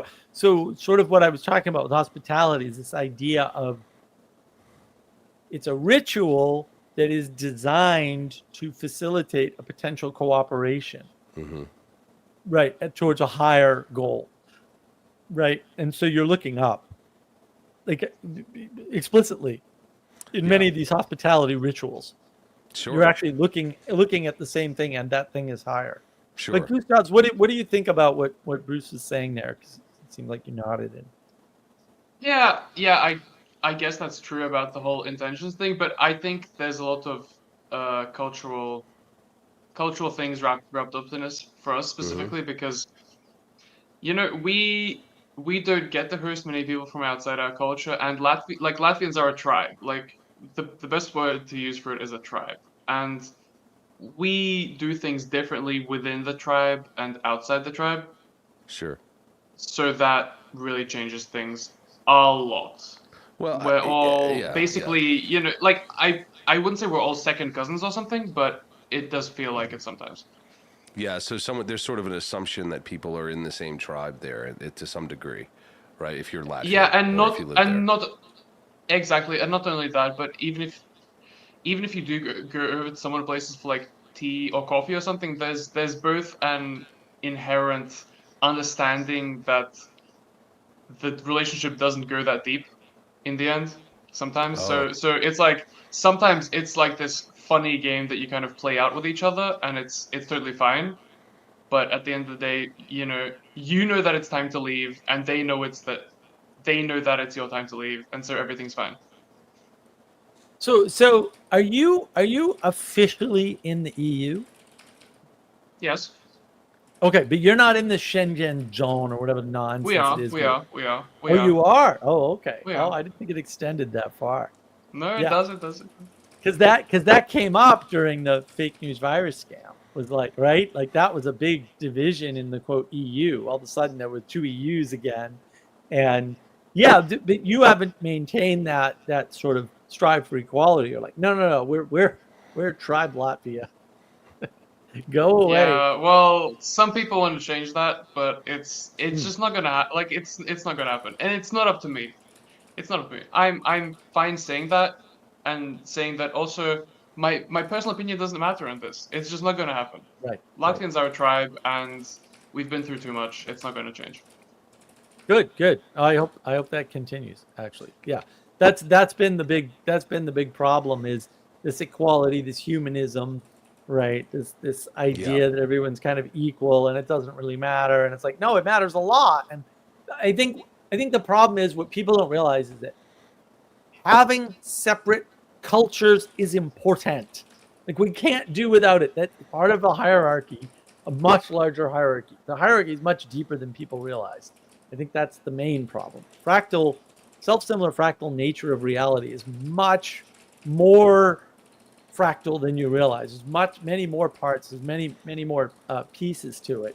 And I know, for example, Bruce knows a lot about hospitality because when I was in the area, he was hospitable enough to give me a place to stay for the night, right? And also he has this event that he holds on Thursdays, this happening soon. Yeah. Ecumenical event where he allows people into a space that he has to have these, we'll say, difficult discussions. He's been doing it for years. He's done it in multiple places in the U.S., which is why hopefully he'll give me his valuable insight on my community book at some point. I think I added you to that, did I? I think you're going to. I need to look if you shared it with me. But yes, I thought I did, but if I didn't, let me know. I'll definitely add you because we're getting close. My editor is very close. Yeah, I mean it's this. Bruce in particular, he does hospitality all the time, basically, like all the time in various different ways for strangers, basically for total strangers. And I think that that's sort of a dying art, if you will, or something in the U.S. And I think sort of the sort of things that some people are pointing to, particularly in like those little cults, but also all over the internet, are attempts to regain hospitality, especially regain it on the through the means of the internet. And I know we talked a little bit earlier about the hospitality of me, hosting this, right? The hospitality of RJ, agreeing to do it because he was the first one, right? The hospitality of Gustav's jumping in, but also the hospitality that I've gotten because the StreamYard account is not mine, right? It's very important. All these hospitality that's going on enables a wonderful conversation that, as I mentioned earlier, I couldn't have this exploration of this topic without all of you, even though I've been thinking for at least 20 years about the impact of Vegas. And it's not even that I didn't have a platform. I had to go to Vegas first. Now I can talk about this idea that I had about the movement of hospitality conceptually. And then, like I said, it causes this vacancy. And now we seem to be trying to fill that vacancy, whether it be in the immigration talk or with ecumenical sort of talks that Bruce has, or this nonsensical sorcery circling thing that's called estuary, which is just basically circling, only with churches nearby or something. It's the thing has to exist. It's going to remanifest. But if we're not caring for it, if we're not taking it on as a thing that we do, like Gustav's did with this house party earlier, then it's not going to manifest well. It's going to manifest poorly. It's not going to manifest towards the good. It's going to manifest towards the bad on average. On average, it won't be 100%. Yeah, in fact, it is a qualification for teachers, elders, and otherwise as far as churches and scripture is concerned.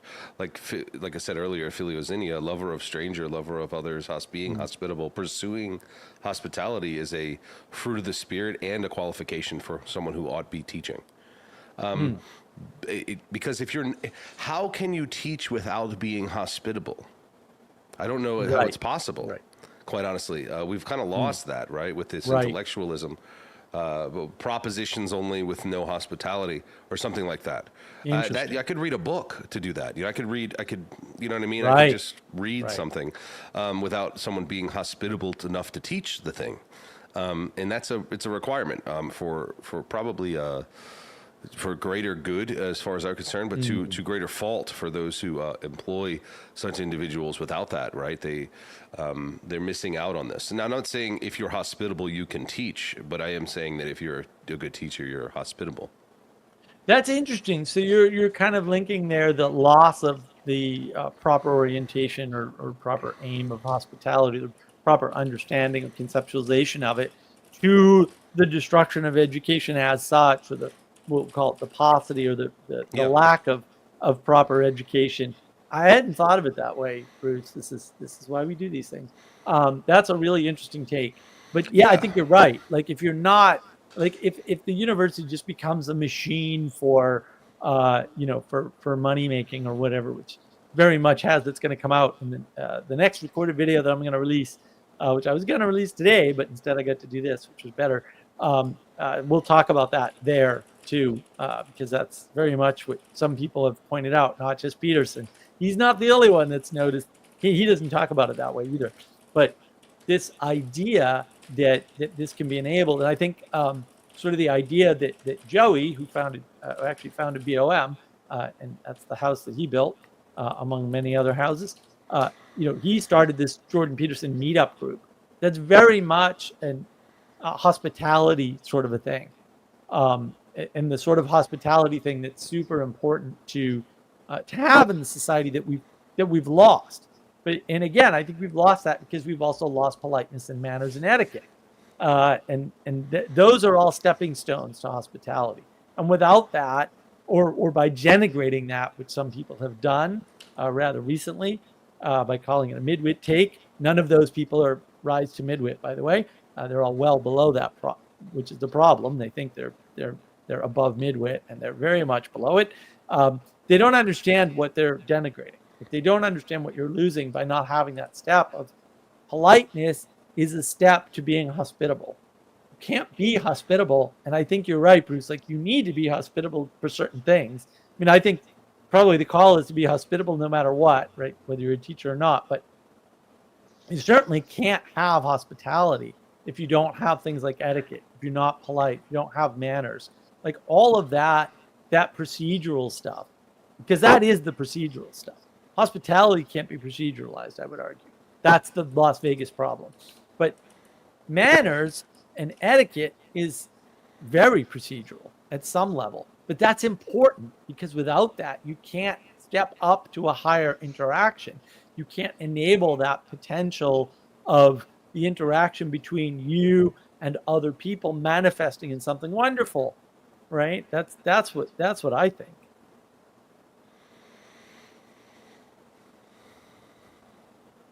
Yeah, it would seem to me. I think. Go ahead, Gustav. Go ahead. No, it's just that's the experience that I've had and that I've seen among other people, exactly in the interaction that I described before about getting tea with people. It's like that interaction doesn't work out for some real reason, which is that people, myself or some other people, just aren't going to be compatible, like as friends or whatever. But we still go through with the interaction. Yeah, manners, politeness, etiquette, those sorts of things do not have to come from a place of authenticity than in a hospitable place, right? This is a learned behavior that is expected from folks, whereas it seems. Yeah, but now you have hyper individualism in the U.S. And authenticity. Like, actually, I was listening to Rogan earlier talking to Dave Smith, and they were like, "Isn't it fascinating how so many politicians and professionals and media figures just curse all the time now?" Like, just all the time. And they were like, well, they took a different take, right? They're like, well, they're just trying to up their game because Trump is so, boisterous and off the cuff, and they're just trying to do the same because they knew they couldn't beat him by holding up manners or politeness as the standard. But that's a real indication, I think, of where that's gone, right? And so you have no politeness or etiquette requirements that would lead to hospitality, right? The etiquette requirements we have now are authenticity, but that doesn't lead to hospitality necessarily, and it's also not necessarily authentic. It's performative. Right. And so how do you teach somebody to be hospitable or maybe to work with the hospitable gift they have, if not teach them etiquette? And if etiquette is, you just need to say what you feel, regardless of the parties, and be bold about it. Well, where's the hospitality then? How can you have that? You just cannot. You can't die to yourself. You can't do something for the other person's true good, not just for your own selfish good, but for their true good. If you're not hospitable or exercising these sorts of etiquette and polite, niceties. There's nothing wrong with that. There's nothing wrong with what you call faking it, right? That authenticity thing is a big problem. People want authenticity, and somehow brash stupidity, which I would call it stupid to just fly off the cuff all the time, is somehow a virtue. Right. Yeah, and it's weird too, right? Because YouTube and TikTok and those places, like, they thrive on people being, quote, authentic, which causes them to be performative in actions like swearing or surprise or anger or whatever. And I refuse to engage in such things. But yeah, this idea of authenticity is trying to rediscover what we've lost from flattening the world, from reducing everything down, because before we had the stepping stone of politeness, which is one thing. So, Jonathan Peugeot said this thing years ago on the Awakening from the Meaning Crisis Discord YouTube channel, which I have a clip of somewhere, but I haven't published it yet. Where basically the gist of what I got out of it, I'm not saying this is what he said, this is the gist of what I got out of it, was he said something like, I don't like practices, which to this day I'm angry at him about. I'll just tell you, that's not going away. Practices are Manuel and I's big thing, guys. He said, I'm not big on practices. It still gets my hackles up and makes me angry. Because they don't give you what church gives you, right? You go to church, sometimes you go to church, you're going to be with a bunch of people that you don't like, and sometimes you don't want to go, but you go anyway. And for me, I was like, wow. Basically what you're saying is that this is training for being around people you don't want to be around and doing something you don't want to do, but doing it anyway and figuring out basically how to get along with people you don't agree with when you're being your most disagreeable, we'll say. And I was like, what a frame. He's never said it since that I know of, which Absolutely is really the case. upsetting. Yeah, I don't remember who said this. Someone with regards to church things like that. You have to love them, but you don't have to like them. Oh, that's interesting. Yeah. Well, we've been. I think there, Bruce. I mentioned this earlier. I think when you use the word love, I think there is a good example of what you mean is care. You have to care about them, but you don't have to like them, or you have to care for them, but you don't have to like them. Exactly. Yeah, I think that's one of the equivocations that Vervaeke talks about, but doesn't take, we'll say, seriously enough. Is that a lot of people use the word love and they mean care. That's exactly what they mean. And hospitality is all about caring. It's not caring about the other person. It's also caring about the other person. It's caring about the potential that could manifest by being polite, interacting with them, and being hospitable. That's the thing that allows the manifestation. So, for example, I meet Bruce online.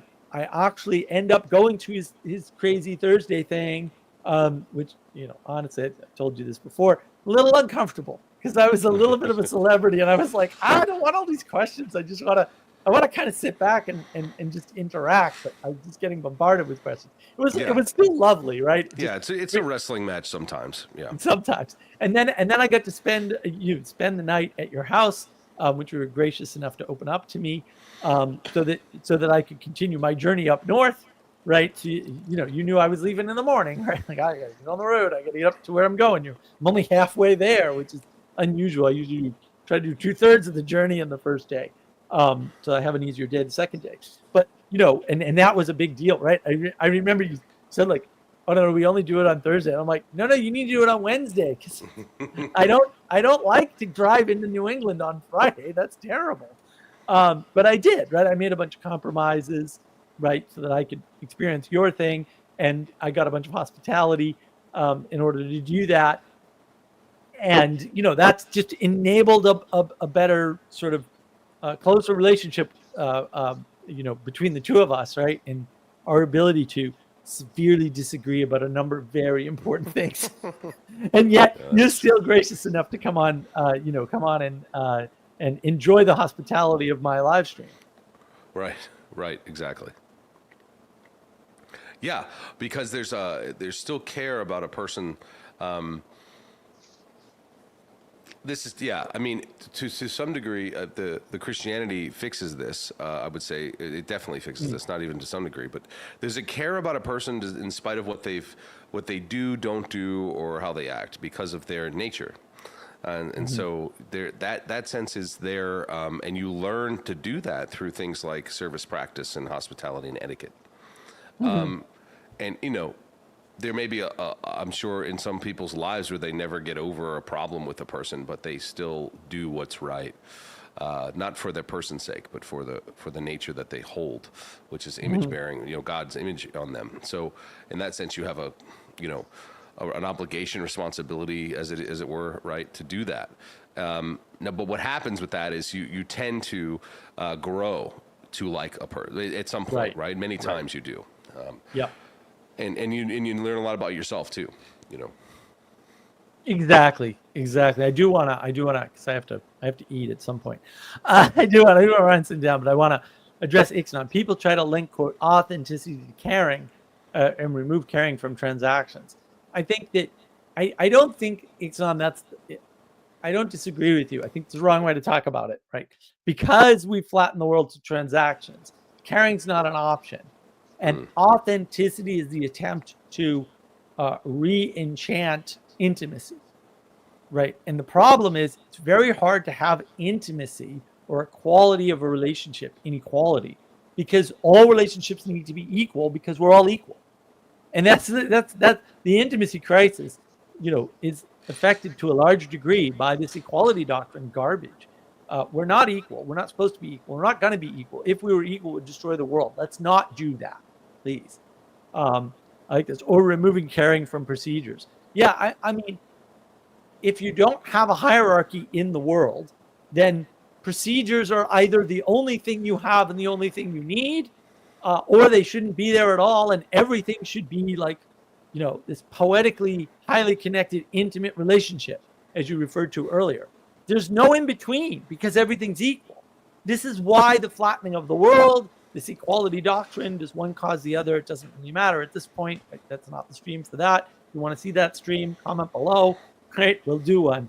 But that's the danger when you flatten the world, when you go after these equality doctrines, is you end up in this bad place. And that's the problem, is that there's no option for caring. It gets removed automatically because it gets replaced with procedures. And I don't know where Bruce went. That's very sad. Gustavs, I gotta go. So I gotta eat. I'm supposed to be doing something else. Been doing this for 3 hours plus.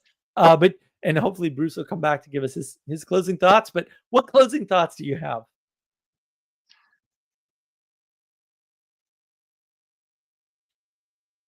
I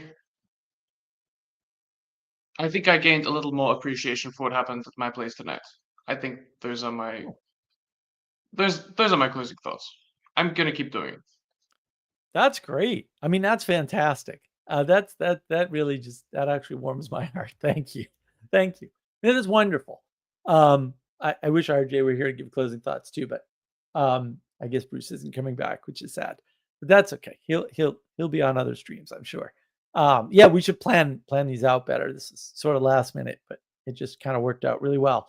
Yeah, I think that we need to pay better attention to this idea of hospitality. This is one of those things. I don't want to call it a third thing because I'm not using it that way, but also it's one of those higher things. We'll call it a proper abstraction or a proper aim that we've lost in the flattening of the world. The reason why we can't talk about this is because we're living in this flat, equal world.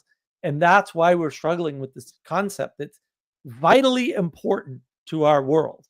And the concept keeps sneaking back in unhealthy and corrupt ways. And I think Las Vegas, for all I did enjoy most of it, for the most part, is a corruption of hospitality. It's this industrialization, this proceduralization of this professionalization of caring. That you can't do that. You can't reduce caring to a bunch of procedures and pay people to be caring in a hotel. It doesn't work. No matter how much money you give them, you can pay caring people, but you can't pay people to care. I've said it many times before. And I think that's what we've lost with this flattening of hospitality. But listen, everybody, I'm glad that you joined, and I hope you got something out of it. Even if you didn't get as much as, we'll say, Gustav's got out of it, and hopefully RJ got something out of it, and Bruce too. I'm sure they did. And hopefully they'll put some comments on after they watch whatever they missed. And I know you will too, Gustav's. And look, I want to do more of these. I'm always just looking for people and time slots that work for people to do them. But if you can come up with those, you can reach out to me on the channel or on the Discord server, Mark of Wisdom, which is pretty much open to everybody. And look, everybody have a great evening. I'm going to go off and have some dinner. I really appreciate the engagement, and tell all your friends, because I think these are, honestly, navigating patterns is the most important conversations on the internet right now. I'm not just saying that because they're mine. I'm saying that because I'm having them with people who see the importance of them and agree. So not just me, right? Like these are important things to talk about. So tell everybody, let's get everybody on board. Let's try to have more of these conversations. If there's topics you want to bring up, let me know. I'll try to bring them up. Tomorrow is agreement, and that is a lead up to the Matrix video. Jesse and I are on it. We've got the outline. It's ready to come up. And look, everybody take care of each other. Be hospitable to one another. Care for each other. And be better.